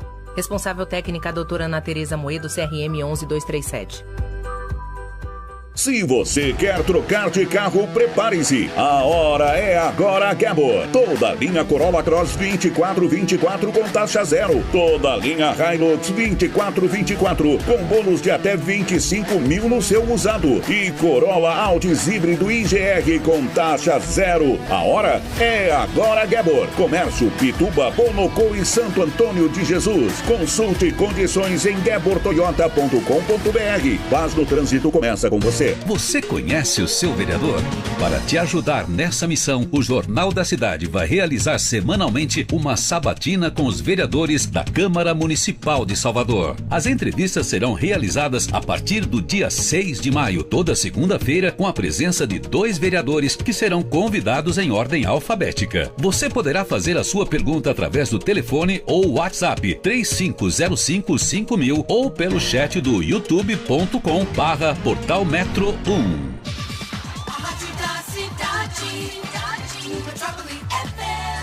ZYC 296, 101.3, Metrópole FM, a rádio da cidade. Metrópole FM. Dica odontológica. A primeira consulta com o odontopediatra deve acontecer por volta dos 6 meses de idade, que é quando nasce o primeiro dentinho de leite no bebê.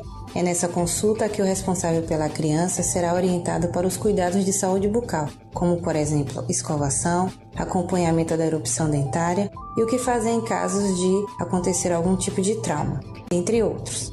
Agende a sua consulta. Eu sou a Aline Sauser, odontopediatra. Silvânia Rocha Odontologia. Responsável técnico, doutora Silvânia Rocha, CROBA 14011.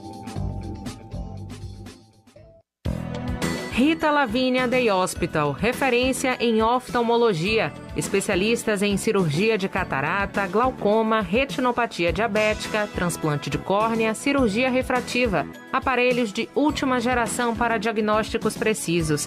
Rita Lavínia Day Hospital, referência em oftalmologia para você e sua família.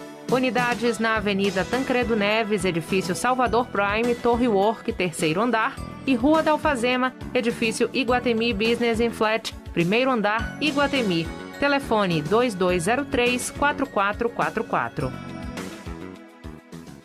Você conhece a Atitude Saúde? Ah, deixa a gente se apresentar. Somos a operadora que pensa na saúde do trabalhador. Estamos entre as 5 maiores operadoras de saúde da Bahia. Temos a melhor rede clínica e hospitalar referenciada e com cobertura fora do estado.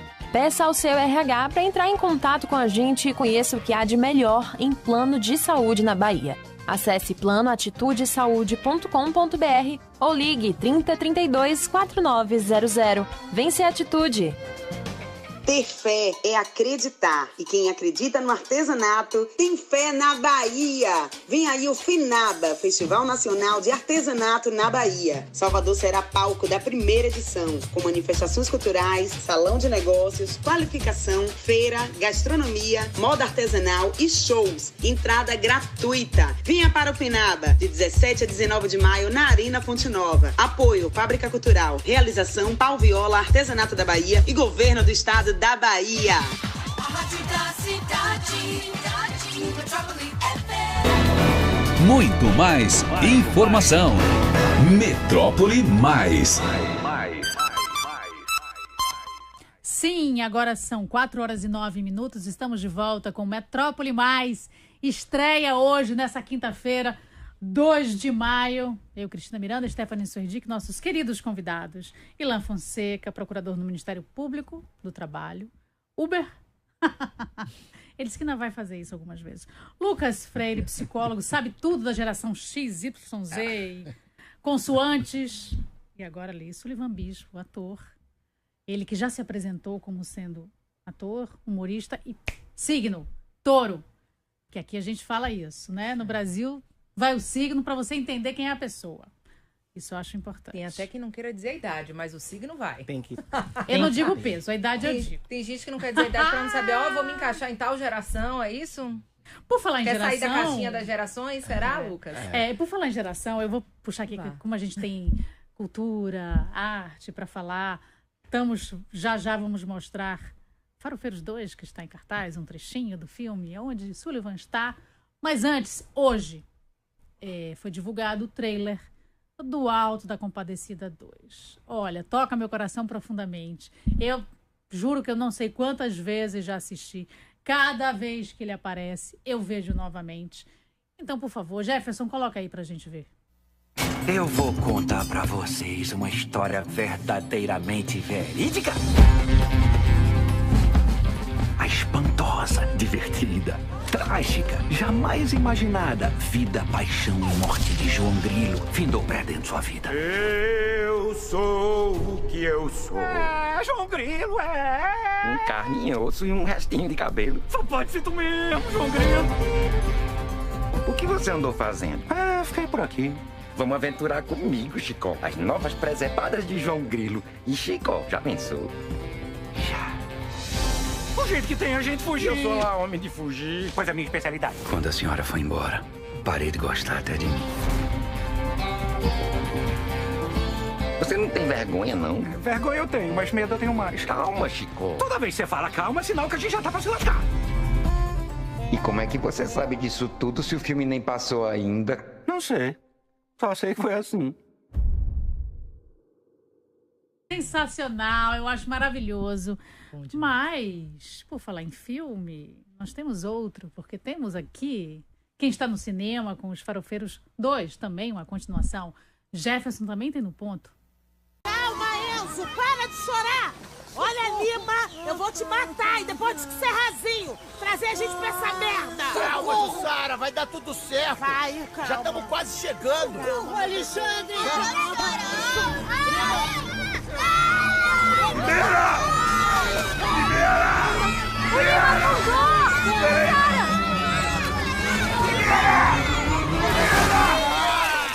É fake news! Fake news! Você vai ver o que é fake news, Lima, vai ver! Socorro! Gente, olha só! A praia tá logo ali, ó! Vamos lá que é privativa! A praia é nossa!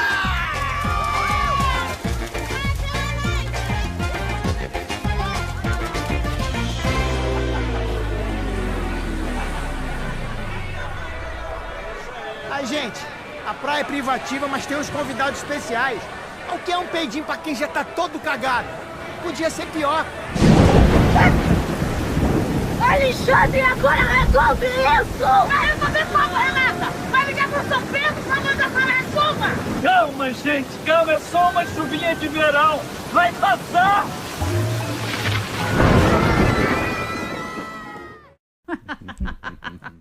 Me conte, a sua participação nesse Farofeiros 2, que personagem que é? Olha, foi um trabalho muito especial, assim, né? Eu tô fazendo Darcy, que a gente fica na dúvida, né? Darcy, o Darcy, a Darcy. E é um jogo muito bacana também, porque a gente consegue também, até mesmo dentro do humor, também trazer esse respeito. A gente estava aqui nos intervalos falando sobre geração e tal. Então, antes mesmo de vir a vogal, o ou a, eu acho que entender essa pergunta inconsciente de saber, dizer assim, poxa, como é que eu vou falar? Eu vou estudar antes de falar para não poder ofender, mas tá muito nesse lugar também de entender a persona Darcy, né? Quem é Darcy, que é a dona da pensão, né? Onde se passa, onde eles vão passar férias, que é aqui na Bahia. Então é muito bacana, porque também a gente traz essa valorização ainda mais, né? Beyoncé já veio pra cá, Farofeiro já veio pra cá. Madonna, não sei nem o que ela tá fazendo no Rio de Janeiro, né? Que eu acho que ela bem deveria vir pro Farol da Barra. Mas é muito bacana, porque é um personagem que consegue misturar muitas coisas. Eu trouxe um pouquinho de Manhinha, que é um personagem que eu já faço há um tempo, de Coanza também, de outras referências minhas. Então foi um convite muito bacana. É uma personagem que tá em vários ambientes. Ela é dona da pensão que tá caindo aos pedaços. E aí essa pensão tá caindo aos pedaços. Daqui a pouco a piscina tá toda suja. Ela quer que todo mundo pague o dinheiro certinho. Ela cobra tudo que se consome. É muito bacana essas estruturas todas que a gente tem quando os farofeiros chegam, né? Então é uma continuidade muito massa. E foi um convite muito especial que eu recebi para fazer Dona Darcy. Ou a Darcy, só quem for assistir o filme que vai saber. Você tem, a gente estava falando aqui mais cedo, claro, tem a questão da geração que eu não quero deixar de falar, que é importantíssima. Mas, e ali tem criança, tem gente de 20, 30, 40, 50, 70, não sei. Eu vi pela idade ali um público de atores um elenco bem variado. Mas, mais do que isso, você percebe, você falou do A, do O, mas você percebe uma diferença nas gerações quando falam sobre isso? Eu acho que sim, porque eu tiro pelos meus primos, né? é muito mais plural. Se antigamente os meus primos eram muito mais machões ou muito mais preconceituosos, que a minha própria geração, que tu aí, talvez aí entre o Y, não sei, né, qual é a consoante que me cabe, acho que é Y. A Z, 31. Estão chegando agora, 31. Acho que é Y, não é possível que seja V. E aí, hoje em dia eles são muito mais plurais, né? Então, eles são pan, são bi, são gays, e são todas as siglas, são o que eles quiserem ser, e às vezes eles não são nada, né? Ou são assexuais, eles são o que eles querem ser. E isso também é muito bonito. É bonito você assistir um espetáculo e você ver 2 mulheres de mãos dadas na plateia, 2 homens, ou você ter alguém que trabalha com você e você fica sem saber se você fala O, se você fala A, ou às vezes você não tem que falar nada, porque ainda está no lugar não de descoberta, mas de autorreconhecimento. Então, acho que essa nova geração traz o respeito de uma outra forma, né? Pensa o tempo de uma outra maneira.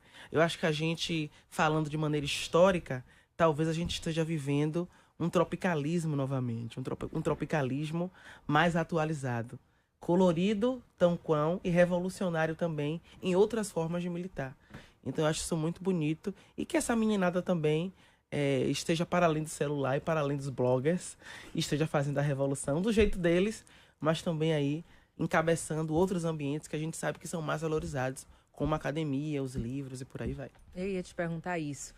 Dentro desse olhar para essa geração, você acredita que eles chegando nesse ambiente e estando com outras gerações, e aí pensando no trabalho, eles podem enriquecer de alguma forma?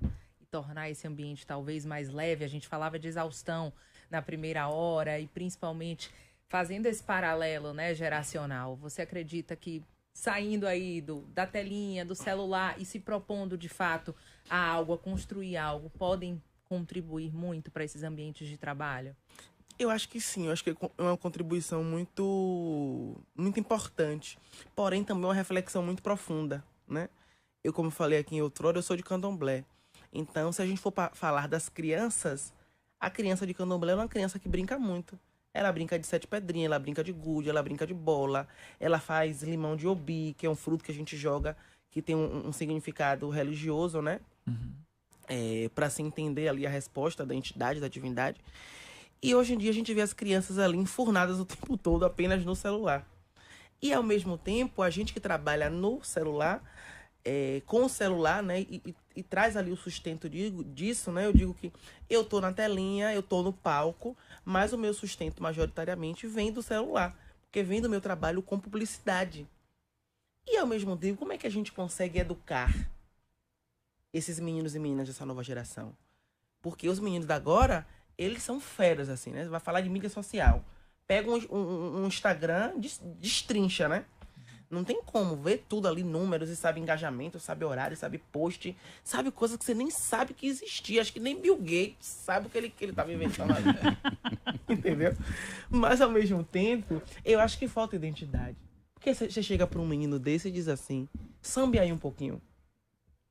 Cante uma música do Ilhaê. Ele vai saber?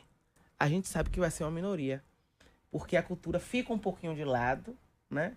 Eu acho que é importante a gente saber equilibrar. Tem tempo para tudo. Tem tempo pro paredão e tem tempo pra Bienal. Você tá louco pra fazer pergunta? Ele fica se coçando. Ilan também, fiquem à vontade, que o programa é isso. Não, estreia, adora. Eu vou aproveitar, eu vou ler aqui um comentário de um ouvinte sobre essa questão das gerações para contribuir aqui. Ele tá no YouTube e diz: a geração Y foi cobrada a ter 2 idiomas, curso de informática, curso profissionalizante, e muitos não foram aprovados, embora com um currículo bem amplo. Já a Z tem tudo isso em um YouTube. Embora sem certificação, comprovantes de habilidades ou conhecimentos, essa geração Z sabe fazer. Porém, não possuem essas certificações. Fica complicado, então, confiar no trabalho dessa geração. Então, essa questão, inclusive essa fala agora que é muito forte, ela tem uma série de camadas. Uma delas é a falência de várias instituições que a gente está vendo. Uma das instituições que faliu é a ideia de aposentadoria, por exemplo. A gente olhava para uma geração que falava, vou aproveitar a vida quando me aposentar. E a gente viu que isso não aconteceu. Então uma geração olhou e falou, opa, essa ideia não funciona. Outra geração, outro dado institucional é a questão pedagógica, educacional. Um dia desse eu fui palestrar para um grupo de universitários que me questionou, olha, Para que vai servir a universidade? Porque se eu tenho uma educação para o trabalho e eu não tenho ao certo qual será o lugar desse trabalho, para que serve essa educação para o trabalho? E aí são tantas coisas que vêm acontecendo que é de fato uma revolução. Agora, ele trouxe uma provocação que eu acho que todos estão atentos e precisamos debater sobre, é como essa nova geração, ainda mais nova, que são os alfa, que a gente nem falou ainda aqui. Quem são os alfa? Os alfa serão os próximos. As crianças. Eu jurava que era saiu da consoante e vai pra vogal. A gente vai para as vogais agora. Então veja, essa geração que está sendo inserida numa produtividade da tecnologia, deixando de brincar, que consequências vai ter para o bem-estar e para o futuro? Já está tendo, na verdade, né? Porque o brincar pleno, puro, tá dando lugar a um brincar mediado por uma tela. E a gente já está vendo consequências, inclusive, cognitivas disso, né? E esse é um reflexo que a sociedade vai ter que debater, às vezes, eu acho até que no âmbito da ideia de saúde coletiva e não só mais de fóruns familiares. Porque não é só um filho de A, B ou C que está na tela, que vai para um lugar de praia, chama a mãe e o pai e fala assim, ó, me dê o tablet aí porque não tem nada para fazer. Porque eu pego um cérebro em desenvolvimento e tô dando a ele uma bomba de recompensa no curto intervalo de tempo e construir um castelo de areia dá muito mais trabalho. Então, para mim, o que vai determinar esse futuro é a nossa relação com a escassez ou não. Se vai haver uma relação maior de escassez de algumas coisas, vai moldar como essa geração vai encarar isso. Mas em 2030, a geração Z, que é essa 95, 2010... vai representar 30% da força de trabalho. Uhum. É muita gente. É essa geração, aí você olha pra frente, poxa, daqui a tantos anos, menos de 10, talvez, estejam lá. O que vai ser? O que vai mudar tanto?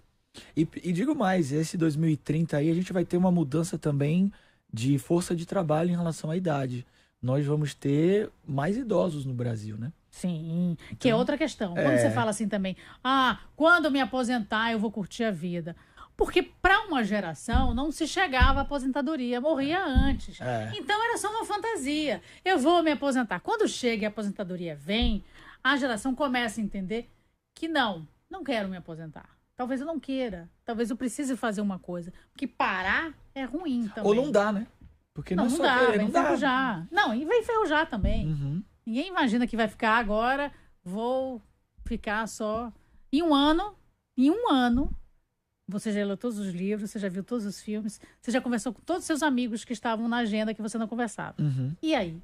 Essa geração chega. Ela chega porque a gente está vivendo mais tempo. É aquilo, não se viveu ainda, agora se começa a ter uma geração grande, com 70, 80 anos, com vigor. Sim. É diferente. Você vai querer parar, Sullivan? Não. E essa é uma pergunta muito difícil pra quem é artista, né? Porque a gente sabe que chega uma hora que o corpo cansa um pouco, a voz muda, né? E não é que mude a energia, mas a gente sente que a gente não tem mais o mesmo vigor. Eu faço um espetáculo que eu comemorei 7 anos ano passado, que é Kayala. E eu faço 3 personagens. Hoje eu tô com 31, então eu comecei com 20 e poucos, né? Bem novinho. Eu pulava de uma janela altíssima, sabe? Um menino, um adolescente, é um dos personagens que eu faço.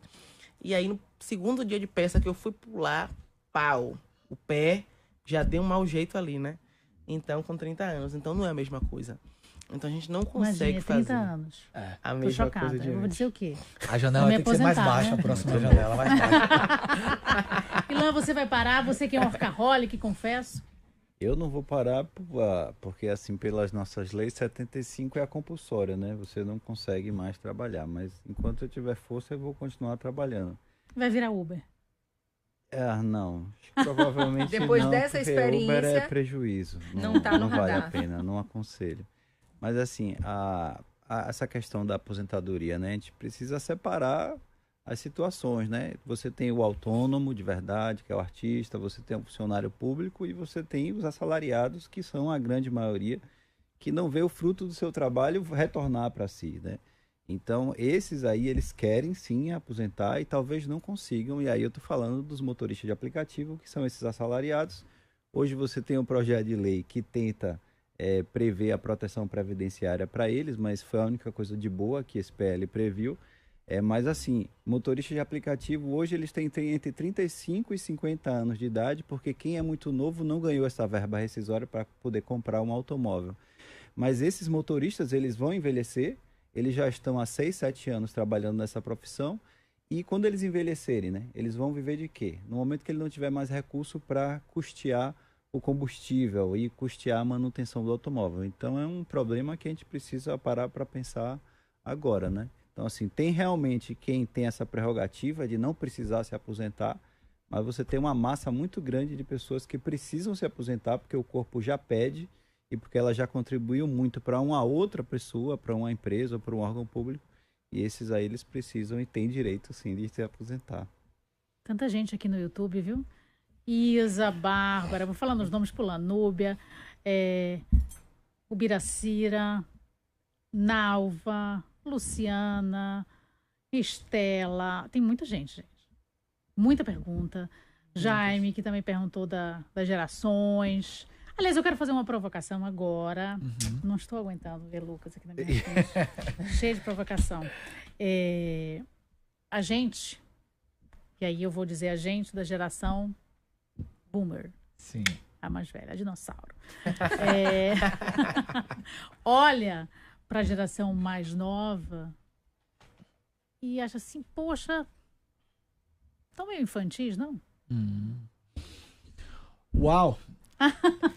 Eu ouço muito críticas à geração mais nova e eu gosto de responder essas críticas com um exemplo. Quando eu era criança, nas escolas, a gente tratava o bullying e o neurodiverso por não conhecer e como algo, o bullying era algo comum, né? Quem praticou, quem viveu, e às vezes ali tinha uma pessoa com traços de autismo e nunca teve um diagnóstico e por aí vai. E essas pessoas carregaram durante muitos anos aquele lugar social de exclusão. E aí quando a gente vai nas empresas, nas fábricas, o bullying ainda existe. E quem é normalmente que constrói isso? Normalmente foram aqueles que foram educados nisso. Então todo o processo geracional a gente tem perdas e ganhos. A gente tem coisas que a gente deve ressaltar e coisas que a gente deve excluir. Quando eu era criança, aqui eu brincava de uma brincadeira bem baiana chamada garrafão.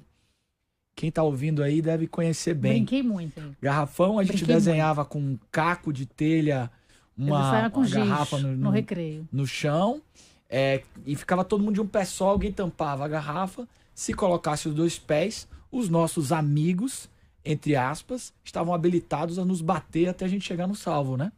Há quem ouça essa história e fale assim, e dê um sorriso de canto de boca e fale, bons tempos. Isso mas não formou... batia no meu tempo, não. Ah, no meu tempo batia. Seus amigos terríveis. Terríveis. Batiam. Não batia, não. Tinha uma brincadeira pior, quem tá ouvindo aí, comente. Castanha? Brincou de castanha? Eu não brinquei porque eu não aguentava brincadeira. Eu não era de brincar, eu não sabia brincar. Eu não gostava de... Eu não quero que brinque comigo porque eu não aguento brincadeira. Eu sou filho único, abria logo meu berreiro. Sim. Sou frouxo, queria arrumar pedra e sair correndo. Castanha era só você sentar. Não falou castanha, sério, todo mundo isso? batia, né? Verdade. Então a brincadeira era assim. Agora, vamos lá, vamos trazer isso, fazer um recorte mágico. Traz isso para os dias atuais. Uma brincadeira com os amigos cujo único caráter é bater nos colegas. Faz sentido hoje? Então, quando a gente fala de gerações, quando a gente generaliza, olha, eles, de fato, uma geração que teve, e aí dentro de um recorte social, mais recursos, ela vai ter menos resiliência. Por que eu vou me submeter a uma condição cultural de trabalho em que tem uma pessoa que vai gritar comigo? Faz sentido para mim viver isso? Não faz. Agora, uma geração que teve o seu caráter moldado, muitas vezes, por não conhecer, e muitas vezes porque aquilo era a lógica da época, o bullying, o espancamento gratuito, tudo isso acontecia de boa nos anos 80. Então a gente tem que entender que no nosso processo geracional, desaprender faz parte também. Então, olha, essa geração nos está trazendo um debate. Precisamos de mais condições de trabalho em relação à saúde mental, principalmente. Outro dia eu vi uma pesquisa que eu dei risada. A geração Z quer ficar mais com a família, ter mais bem-estar psicológico e viajar. Quem não quer isso? Quem é que não quer isso? Todos nós queremos. É que uma geração tem mais urgência disso. Porque ela olhou e está olhando uma falência de uma forma de trabalho, de produtividade, que está e sempre esteve, adoecendo as pessoas. Por que antes a gente não via? Porque a gente tinha subterfúgios. Então você chegava lá, perto de uma fábrica, tinha um barzinho. Todo mundo ia beber. Saía do trabalho, beber, alcoolismo lá em cima, outros tipos de droga também permeando a descompressão social. E agora a gente está debatendo com outro nível. Então, assim, tem limitações na geração Z, ela tem dificuldades, às vezes, em relação à resiliência? Tem, porque ela teve mais recursos. Então, eu que vivi o plano Collor, o meu filho não viveu. Meu filho tem 2 anos. Meu filho não vai sofrer nem o aspecto da pandemia, que foi a privação de sociabilidade. Então, assim, meu filho vai ter uma relação com os bens diferente. Se eu antes, que era uma criança que tinha acesso a poucos recursos, vivi de repente uma outra criança que viveu tendo muito mais recursos, ela vai ter uma relação de escassez diferente. Agora, lembrando que é um recorte social, né? No nosso país, o abismo social não se enquadra nessas questões geracionais todas que vêm tantos debates. Tem muita gente que não vai viver isso. Eu vou adicionar nisso aí, e até para entender esse aspecto, quando o Cris traz, olha, será que é uma geração mais infantil? E aí, ampliando esse olhar, será que por essa geração desejar, por exemplo, equilibrar essas pontas, o trabalho com o bem-estar, com a família, enfim, com as outras coisas, e eu ouvi isso lá da redação, daqui a pouquinho a gente vai ter um vídeo, aos olhos da outra geração não soa, por exemplo, como falta de comprometimento com o trabalho? E aí excelente outros questão. Aspectos, sabe? Eu vou pegar uma palavra da sua fala que eu acho maravilhosa, infantil. Qual é o problema nisso? A gente construiu uma falsa ideia de que o brincar só cabe na infância. Essa é a tese do meu livro. A gente construiu uma ideia de que acabou a hora de brincar. É hora de quê? Trabalhar. Por isso construímos ambientes profissionais tão adoecedores. Então a ideia de que não podemos brincar no adulto é a ideia produtiva do trabalho. Como se o brincar fosse algo menos sério, como se o brincar não fosse o espaço de entregas. A gente está aqui do lado de um artista. O artista vive uma dualidade, quer monetizar sua paixão, quer monetizar seu brincar. Essa é uma dualidade que muitas vezes estraga a arte. Porque quando o artista perde o lúdico, ele perde a essência do brincar. O brincar cabe em todas as idades. Por que infantil? Infantil significa ter menos responsabilidade ou não se adequar a determinados padrões de responsabilidade que muitas vezes não têm o menor sentido.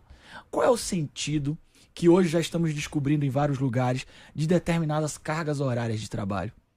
Isso torna a pessoa mais produtiva?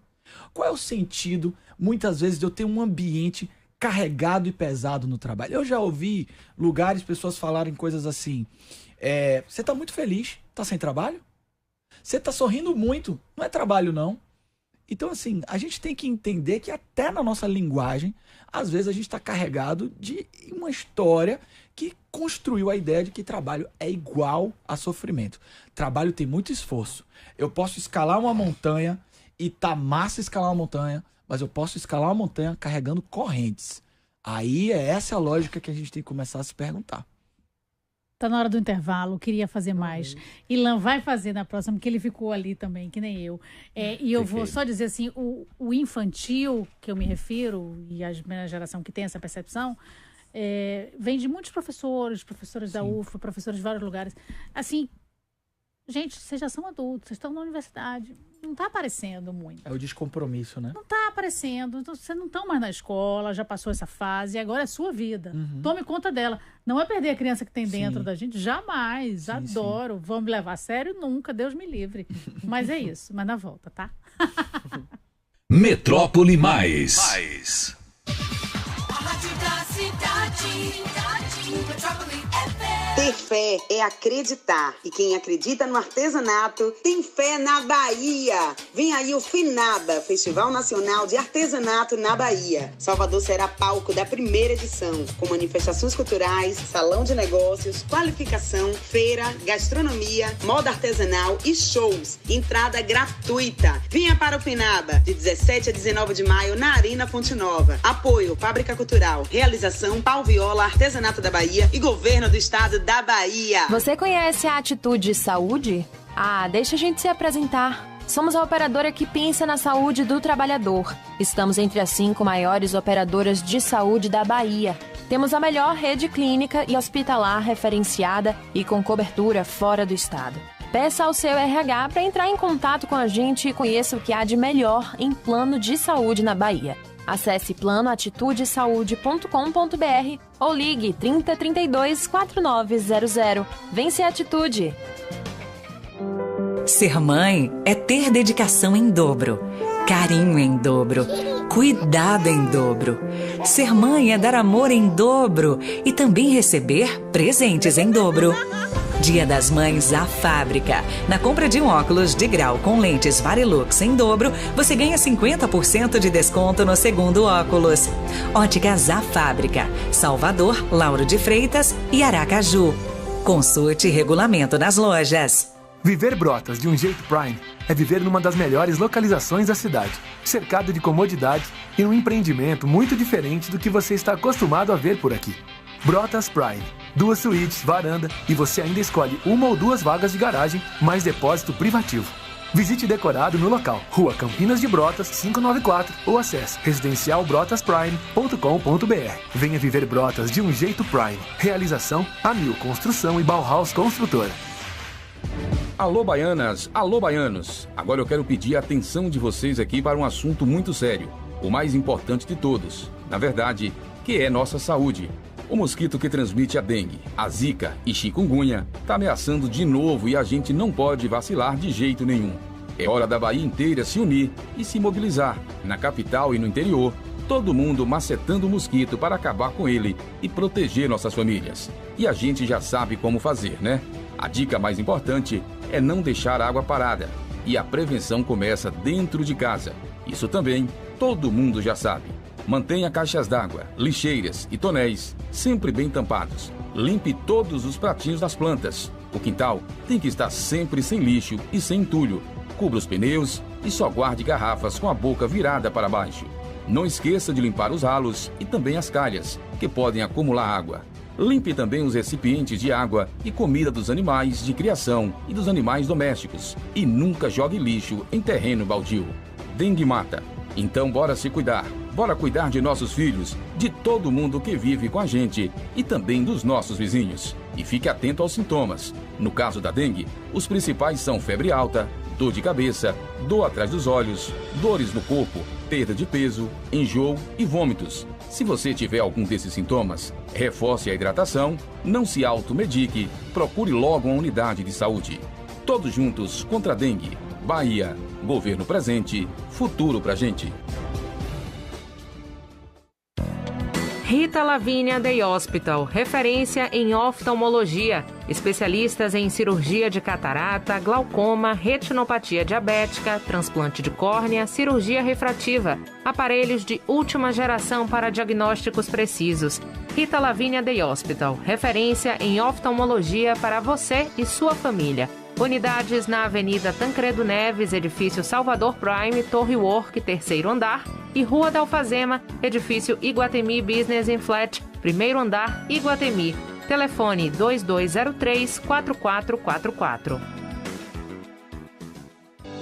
Cuidar da saúde dos colaboradores é fundamental para a sua empresa. Na Promédica, você encontra operadores de planos de saúde empresariais com mais de 50 anos de história. Oferecemos estrutura própria, com 4 hospitais, 8 centros médicos e laboratórios Data Lab, além de rede credenciada. Toda a administração é localizada em Salvador, ao seu lado. Ligue 3271-9200. Promédica, muito mais saúde. ANS 326861. Ter fé é acreditar. E quem acredita no artesanato tem fé na Bahia. Vem aí o FINABA, Festival Nacional de Artesanato na Bahia. Salvador será palco da primeira edição, com manifestações culturais, salão de negócios, qualificação, feira, gastronomia, moda artesanal e shows. Entrada gratuita. Venha para o FINABA, de 17 a 19 de maio, na Arena Fonte Nova. Apoio Fábrica Cultural. Realização Pau Viola, Artesanato da Bahia e Governo do Estado da Bahia. A rádio da cidade, Metrópole FM. Muito mais informação. Metrópole Mais. 4 horas e 41 minutos, de volta com o nosso Metrópole Mais, estreando hoje aqui. Seguimos o último bloco, conversa boa, a gente segue. Eu, Stephanie Suerdick, com Cristina Miranda, os nossos convidados. Vou reforçar para vocês quem são. Antes eu vou logo lá na redação, que Duda Matos está aí no ponto para atualizar as informações do trânsito. Então, se você está aí circulando pela cidade, fique atento e a gente já volta aqui à nossa conversa. Direto da redação. Olá pessoal, boa tarde a todos que nos acompanham. As obras da Embasa na Avenida São Martim, nas imediações do Colégio Rubem Dário, permanecem deixando o trânsito bastante congestionado em ambos os sentidos. Um outro trecho que enfrenta lentidão é a saída do Curuzu. Se os motoristas puderem, evitem essa região.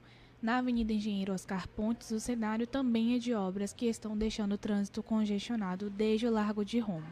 A Avenida Paralela, no sentido centro, está bastante congestionada no trecho entre a passarela do Salvador Shopping até a rodoviária. A mesma coisa acontece ali na Rua Padre Fernando, no sentido Rio Vermelho, no trecho entre a reitoria da UFBA até o viaduto Centenário. Na Avenida Euclides da Cunha, o trânsito também é lento no sentido Barra, no trecho entre o Largo da Graça até a entrada do Padre Feijó. A Transalvador registrou desde as 7 horas da manhã 2 acidentes com 2 feridos. Duda Matos para o Metrópole Mais. Muito bem, eu vou direto para Ilan Fonseca, que é procurador do Ministério Público do Trabalho, viveu como motorista de Uber por 4 meses. Ouvir o trânsito, saber do trânsito, era uma preocupação? O motorista que não se preocupa com o trânsito, ele não sobrevive, né? Então, assim, a plataforma ela oferece o mapa, né, o mapa digital, e é isso que permite que um motorista iniciante, como eu, consiga trabalhar nas grandes cidades. Mas se você pegar uma rua errada, pegar um retorno errado, isso aí pode determinar o seu prejuízo ao longo do dia, né? Porque a remuneração hoje que se paga em Salvador por quilômetro rodado varia de R$ 1,30 a R$ 1,50, dependendo se vai ter dinâmico ou não.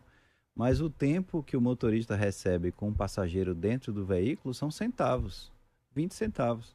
Então, o melhor cenário para o motorista é ele pegar uma corrida longa sem nenhum trânsito.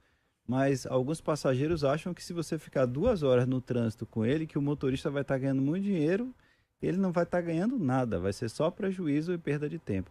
Então, assim, a gente sempre escuta notícias da rádio para fazer esse acompanhamento do trânsito na cidade, sim. Sullivan, por falar nisso, eu vou lhe entregar. Ele chegou aqui com um pequeno atraso. Por quê? Perdi o retorno. Juntou 2 coisas, né? Juntou o engarrafamento da Feira de São Joaquim, que ela falou ali do Oscar Pontes, né? Eu também tava gravando um produto de manhã, aí juntou, a gente quer fazer tudo ao mesmo tempo, né? E juntou com um retorno errado, dá nisso, né? Mas o que é que acontece? O que é que acontece? A gente quer o quê? Achar que sabe todo o retorno, que sabe o caminho, né? Quer dar ali não em pingo d'água do Waze, não, o Waze tá errado, eu vou por aqui, vou pelo meu sentido próprio, né? Nem sempre dá certo, né? Às vezes você acha que é Uber, quando vai ver, é InDriver. Olha, a gente vinha falando de gerações. Eu sei que Sullivan quer falar um pouquinho também sobre esse entendimento que a gente falou, às vezes, do olhar que as outras gerações anteriores têm para com a relação Z. Eu vou aproveitar e trazer um vídeo que a gente tem aí, já no ponto. Deu uma passadinha na redação. Isso, Stephanie foi lá conversar com a turma da geração Z. Com a nossa turma da geração Z, para saber se é isso mesmo, qual é o olhar, né, deles, o que é que eles imaginam em relação à vida, à carreira, trabalho, como é que eles tentam equilibrar isso tudo. Vamos lá. Gente, boa tarde. Começando hoje nosso Metrópole Mais. E claro, dentro do nosso tema, a gente vai aproveitar para dar uma volta aqui na redação, conversar com as meninas da geração Z, aqueles nascidos entre 95 e 2010, para entender qual é a relação deles com o trabalho, o que é que eles entendem por bem-estar no trabalho. Duda Matos aqui, conte um pouquinho pra gente, o que é que você entende por bem-estar no trabalho? Eu acho que é a gente poder conciliar o nosso trabalho com outras áreas da nossa vida, como lazer, ir para a faculdade, ir para casa, ter tempo de fazer alguma coisa. E no trabalho em si, eu acho que a gente viver um ambiente de comunidade, poder compartilhar experiências. E acho que é isso. Daniela Gonzalez, agora aqui também trabalhando, faz parte da geração Z. Que você tenha um feedback, uma relação com seus colegas. Você entenda que é o seu local de trabalho, mas é um local de trabalho que ele lhe traz ali, além de um avanço mesmo do seu lado profissional, mas também que te deixe confortável. Entre no seu local de trabalho, que você saia com sua saúde em dia, com sua estabilidade emocional, tudo em dia. Então, Júlia Lordelo aqui também, quero saber de você agora. Felicidade quando você tem uma relação não muita intimidade. Intimidade não precisa, mas assim, de companheirismo com as pessoas que estão do seu lado, as pessoas que cooperam com você, tanto as pessoas que são seus superiores, quanto os outros colegas mesmo que estão ali. Um dá uma ajuda, um compreende, sabe o dia que você não tá tão bem, vai lá, te dá um helpzinho. E pensando num geral, eu acredito que o bem-estar com a sua relação de trabalho se dá quando ele não é o todo da sua vida, mas que você consegue equilibrar ele com sair com seus amigos, com cuidar da sua saúde, de ter um tempo com a sua família. Ainda mais que hoje em dia a gente vive imerso, né? Naquela coisa de notícia, notícia, notícia. E o jornalismo também exige isso da gente. Então é legal que a gente consiga um pouquinho só de equilíbrio, tá bom. Falou de equilíbrio, falou também de trabalho em equipe. Então vamos lá, a gente vai seguir aqui conversando com os nossos convidados e discutindo esse tema hoje. Nota 10 para Júlia. Eu agora fiquei até confiante na geração Z. Aí, ó, mudando panoramas aqui do que a gente estava conversando. Exatamente. Eu acho que é um reflexo aí de uma percepção deles, de como viver, né? As gerações, elas têm isso. A gente olha para como são as formas de vida e a gente vê o que a gente quer seguir, o que a gente quer mudar. E acho que essa geração está trazendo um debate rico, fundamental, urgente e importante. Até porque hoje os líderes das organizações, e aí a gente pode até, quem é líder deve estar se identificando com isso, eles hoje têm falado muito sobre o equilíbrio entre vida pessoal e trabalho, né? Porque eles não conseguiram ter isso. E essa geração está nos provocando a ter mais isso. Quem era seu... Desculpa, mas quem era seu... Olhava para frente, eu quero ser que nem esse. Olha, eu tive professores que me marcaram e que me inspiraram a estudar, a pesquisar. Eu vou fazer a mesma para Sullivan e para Ilan. Olha, pra mim, eu tenho referências muito bonitas, assim, né? Eu sempre me inspirei muito em Grande Otelo, Luiz Miranda e Zezé Mota. Porque sempre foram figuras, assim, que me encantaram, não só por conta do talento, mas pela graciosidade de serem multifacetados. Então, E uma elegância. Você escolheu 3 muito elegantes. Nossa Senhora. Ilan, você? Eu cheguei a cursar 2 anos de publicidade, né? Nessa época aí os meus ídolos eram os grandes publicitários do Brasil, né? Zangonais, Duda Mendonça. Duda Mendonça. E você, Stephanie? Eu vou fazer a pergunta para Stephanie também, porque ela é uma geração. Uma amiga sua, Ana Paula Padrão. Ah, maravilhosa! Maravilhosa, maravilhosa. Quando comecei a fazer jornalismo, era assim a figura que eu dizia, olha, ali tem ali uma linha muito parecida assim com o que eu visualizo de compromisso com jornalismo, com ética, enfim, dentro, obviamente, né, dessa área de atuação. Eu queria até aproveitar. Ela continua, porque foi também o meu espelho foi Ana Paula Padrão. Você vê gerações distintas. Sim. Stephanie tem a idade da minha filha. Uhum. Você vê que é uma geração bem distinta mesmo, com o mesmo objetivo. Tô super confiante hoje. Eu queria aproveitar aí que a gente trouxe esse olhar e como essas gerações se misturam. Sullivan, que tá aí, como a gente falou, na entre-safra, né? No finalzinho da Y, perto da Z. Quando você ouve esses depoimentos das meninas que estão aí realmente imersas, bem geração Z, você acha que você se encaixa, de fato, nessas caixinhas, na caixinha da letra? Ou você se olha assim, não, eu acho que eu tenho um pouco de um olhar realmente disso aqui que me dizem que é o Y, disso aqui que é o Z, e eu levo a minha vida, né, o meu trabalho, né, você, de fato, veste os seus personagens e você, quando os veste, você está em trabalho, como é que você compõe isso aí? Olha só, eu acho que, de fato, eu tô muito nesse meã-meã, como a gente fala aqui em Salvador, né? Nesse meio lá, meio cá. E esse entendimento das gerações, pra gente que tá no meio, eu acho que ele ainda é um pouquinho mais árduo, ou mais trabalhoso. Até mesmo por uma visão mais sensível que a gente precisa ter. Porque a gente precisa entender que quem veio antes, que tem ali a certeza convicta, né, Vou falar um pouco sobre militância. Quem veio antes, de fato, abriu os caminhos e às vezes é muito fechado pro novo. Porque acha que tem que ser daquela forma, daquele jeito, porque é esse jeito que funciona, porque as pessoas só vão entender dessa forma e tem que ser de uma maneira mais... Tem que ser bem mais firme. Quem veio agora, né, que tá chegando agora, acha que pode ser tudo muito mais solto, mais liberal, tudo menor. O que você explica com o texto, você pode falar com uma frase. É a geração dos memes, né? Essa geração memética. Então é tudo pra ontem. O vídeo tem que ser muito rápido. Então é a diferença que se a gente for trazer pra rede social, é como se a geração antiga ficasse no Facebook, a geração da agora é o Instagram e a gente é o YouTube. Então é de fato a gente entender aí um pouquinho que esse episódio, né, ou esse vídeo, ou essa série, ela não precisa ter nem 40 segundos, nem também 4 minutos. A gente pode matar ali no 1 minuto e 30 e ser feliz. Só que aí a gente fica nesse meio tempo entendendo que a gente precisa contar uma história, né, falando de rede social, mas também sem perder o time do engajamento. Porque se for tudo muito acelerado, se for tudo muito menor, tudo muito reduzido, ou também se for tudo muito estendido, acaba que a gente não chega no denominador ali mais adequado. Então, acho que pra gente aguçar mais a leitura, as brincadeiras, o entendimento, é importante o meio termo. Que bom que a gente tá nesse meio termo, né? E que bom, vamos dizer que a gente Tamo junto. Vamos dizer que a gente vamos dizer que é um sincretismo. Mais baiano, impossível.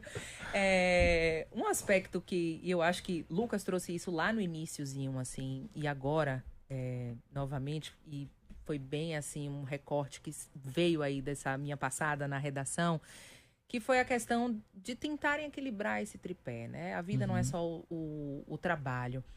E eu, como estou ainda fazendo essa minha migração do cabeça só saúde, né? Que o Metrópole Saúde agora é o Metrópole Mais...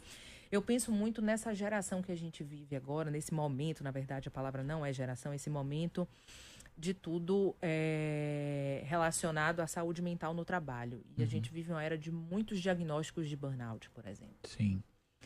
Se a gente começar a tentar equilibrar essas pontas, né, até as próprias gerações, a passada, que já está aí, a geração de Cristina, a minha, de Ilan, e a gente vai caminhando, para que se equilibre essas pontas. Como é que você visualiza esse futuro para que lá na frente a gente não tenha uma epidemia de doenças mentais relacionadas ao trabalho? Como você trouxe no início, lá atrás era Lerdort, agora não. Agora a gente vive um outro momento, a gente teve até o Ministério da Saúde que atualizou a lista de doenças ocupacionais.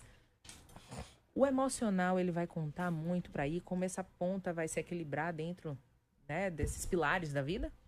Olha, as pessoas já estão tomando decisões em relação a isso.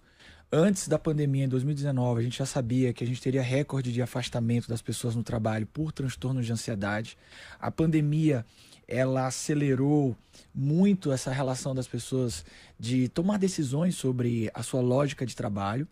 Isso tende a aumentar. Então, muitas empresas hoje estão revendo modelos, processos, formando líderes, trazendo uma educação, uma psicoeducação maior para entender como a dinâmica do trabalho interfere no comportamento dos indivíduos. A gente está numa fase que é nova e as sementes estão sendo plantadas. É claro que há uma certa urgência para isso, né? Porque o que a gente está vendo também é uma falência de um modelo que foi construído há muito tempo. Então vamos ter bem-estar no trabalho estalando o dedo, e nem porque o ministério tal criou a lei tal. Não, se estuda burnout há muito tempo. Agora a gente tem uma lei que direciona melhor a relação de causalidade com o trabalho, mas a gente ainda precisa evoluir muito em relação a processos, modelos. Então estamos num caminho para isso. O futuro, aí vem um tema para outro programa, que é o seguinte: a gente tornou o trabalho, às vezes, tão adoecedor que a gente está criando formas de substituir o trabalho. E aí as formas estão correndo tão rápido que será que vamos substituir por completo? Será que não? Então, assim, temos muitos debates para pensar sobre o futuro. Lembrando que agora tem aquele teste, né, da semana mais curta de trabalho. 4 dias. Algumas pesquisas, né, saindo, não sei, para essa nossa realidade, a gente fez aqui, né, nosso Brasil tão diverso, como é que isso se equilibra? Eu não queria lhe avisar, não, mas eu vou ter que avisar. Tá na hora. Já foi, né? Já foi. O futuro Já vai foi. ficar realmente para o Tempo, futuro. realmente. Para o futuro.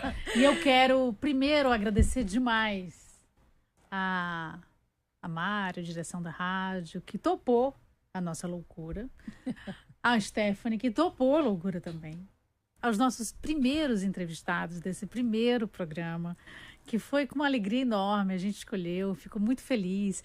A gente quer trazer essa diversidade de olhar, quem olha por um ângulo, pelo outro, para poder sentar e botar aqui no meio da roda. É um prazer enorme. Eu vou dizer os nomes, porque a Stephanie também vai falar um pouquinho. Ilan Fonseca é procurador do Ministério Público do Trabalho, com um livro que a gente vai indicar, Dirigindo o Uber. E ele também vai indicar um outro livro. Qual é o outro livro que você vai indicar que a gente faz essas perguntas? O outro livro que eu vou indicar é o livro Ah. do Lucas Freire. Já Acabei quero de comprar receber agora há pouco. Muito bem. Quero agradecer demais a Lucas Freire, psicólogo, palestrante, especialista em RH, que eu provoquei bastante, provocarei mais à frente, que eu acho essa provocação a grande discussão do momento. Além do... Eu que agradeço demais. livro? Eu indico o meu e também o Juliano. Não, terceiro, parem com essa loucura. Não, brincadeira. Eu quero indicar um livro maravilhoso, chama Nação Dopamina, que é de uma psiquiatra que nos convida a pensar sobre o ritmo que nós vivemos e os hábitos que nós construímos. Então tá aí, ó, Nação Dopamina. Bota na listinha aí, todo mundo. Posso indicar mais um? Claro. Está no meu carrinho. Eu vou, então, aproveitar a dica para efetivar. Um outro livro sobre a história do trabalho, um livro recente de um antropólogo chamado James Sussman, A História do Trabalho, é maravilhoso. Então, dica de livro também. E Sullivan Bispo, ator, humorista, educador, querido, perdeu o caminho, mas chegou. Porque todos os caminhos traziam ele para cá. Todos os caminhos, Ave Maria. Você acha que Mário Kerr não ajeitou essa encruzilhada? E falando em encruzilhada, que seja um programa de bons caminhos, de caminhos iluminados, que muita gente boa passe por aqui, que conte suas histórias, que interajam, que façam a gente sorrir, se divertir e se conscientizar. Que seja um programa lindo, assim como a energia daqui também, que tá linda. Indicação. Indicação? Quem não assistiu Farofeiros vai ver. Claro. Quem não foi ainda assistir Kayala e Coanza, daqui a pouco, quando voltar, vá ver também. E vá sempre ao teatro, né? A gente tem espetáculos lindíssimos na cidade e a gente precisa sempre de público para fortalecer uma das artes mais potentes do nosso país. Exatamente. Olha, agradecer demais. Foi riquíssima aqui essa conversa. Perturbei muito Sullivan no feriado. Eu senti. Mas... A vida é assim. É assim que é bom. Né? A gente conta os bastidores um dia desse. Só contei que ele se perdeu. Mas um dia a gente conta. Mas foi um prazer imenso. Eu acho que aqui a gente deu o pontapé, né? Pra aos pouquinhos ir aí trazendo também o olhar do que o nosso ouvinte quer, como a gente falou lá no início. Mandem as contribuições. Não deu nem pra ler tudo, ouvir tudo, nem perguntar, gente. É porque é o primeiro. Muita coisa Releve boa aqui. aí. Amanhã também tem surpresas. A gente vai trazer sempre essa mistura, que era o que a gente fazia, né? No serviço e no saúde, mas ainda mais ampliada para vocês, trazendo essas discussões. Foi um prazer, agradecer demais. Ficamos por aqui. Na sequência vem Jornal da Cidade, a programação segue. E amanhã voltamos, não é mais cada um em seu horário, agora é um horário só, para sempre. Das 3 às 5 da tarde, o Metrópole Mais segue amanhã, sexta-feira, para vocês. Um beijo a todos. Tchau, Beijo, tchau, gente. Você ouviu Metrópole Mais, com Cristina Miranda e Stephanie Suerdick. De segunda a sexta, das 3 às 5 da tarde. Metrópole Mais.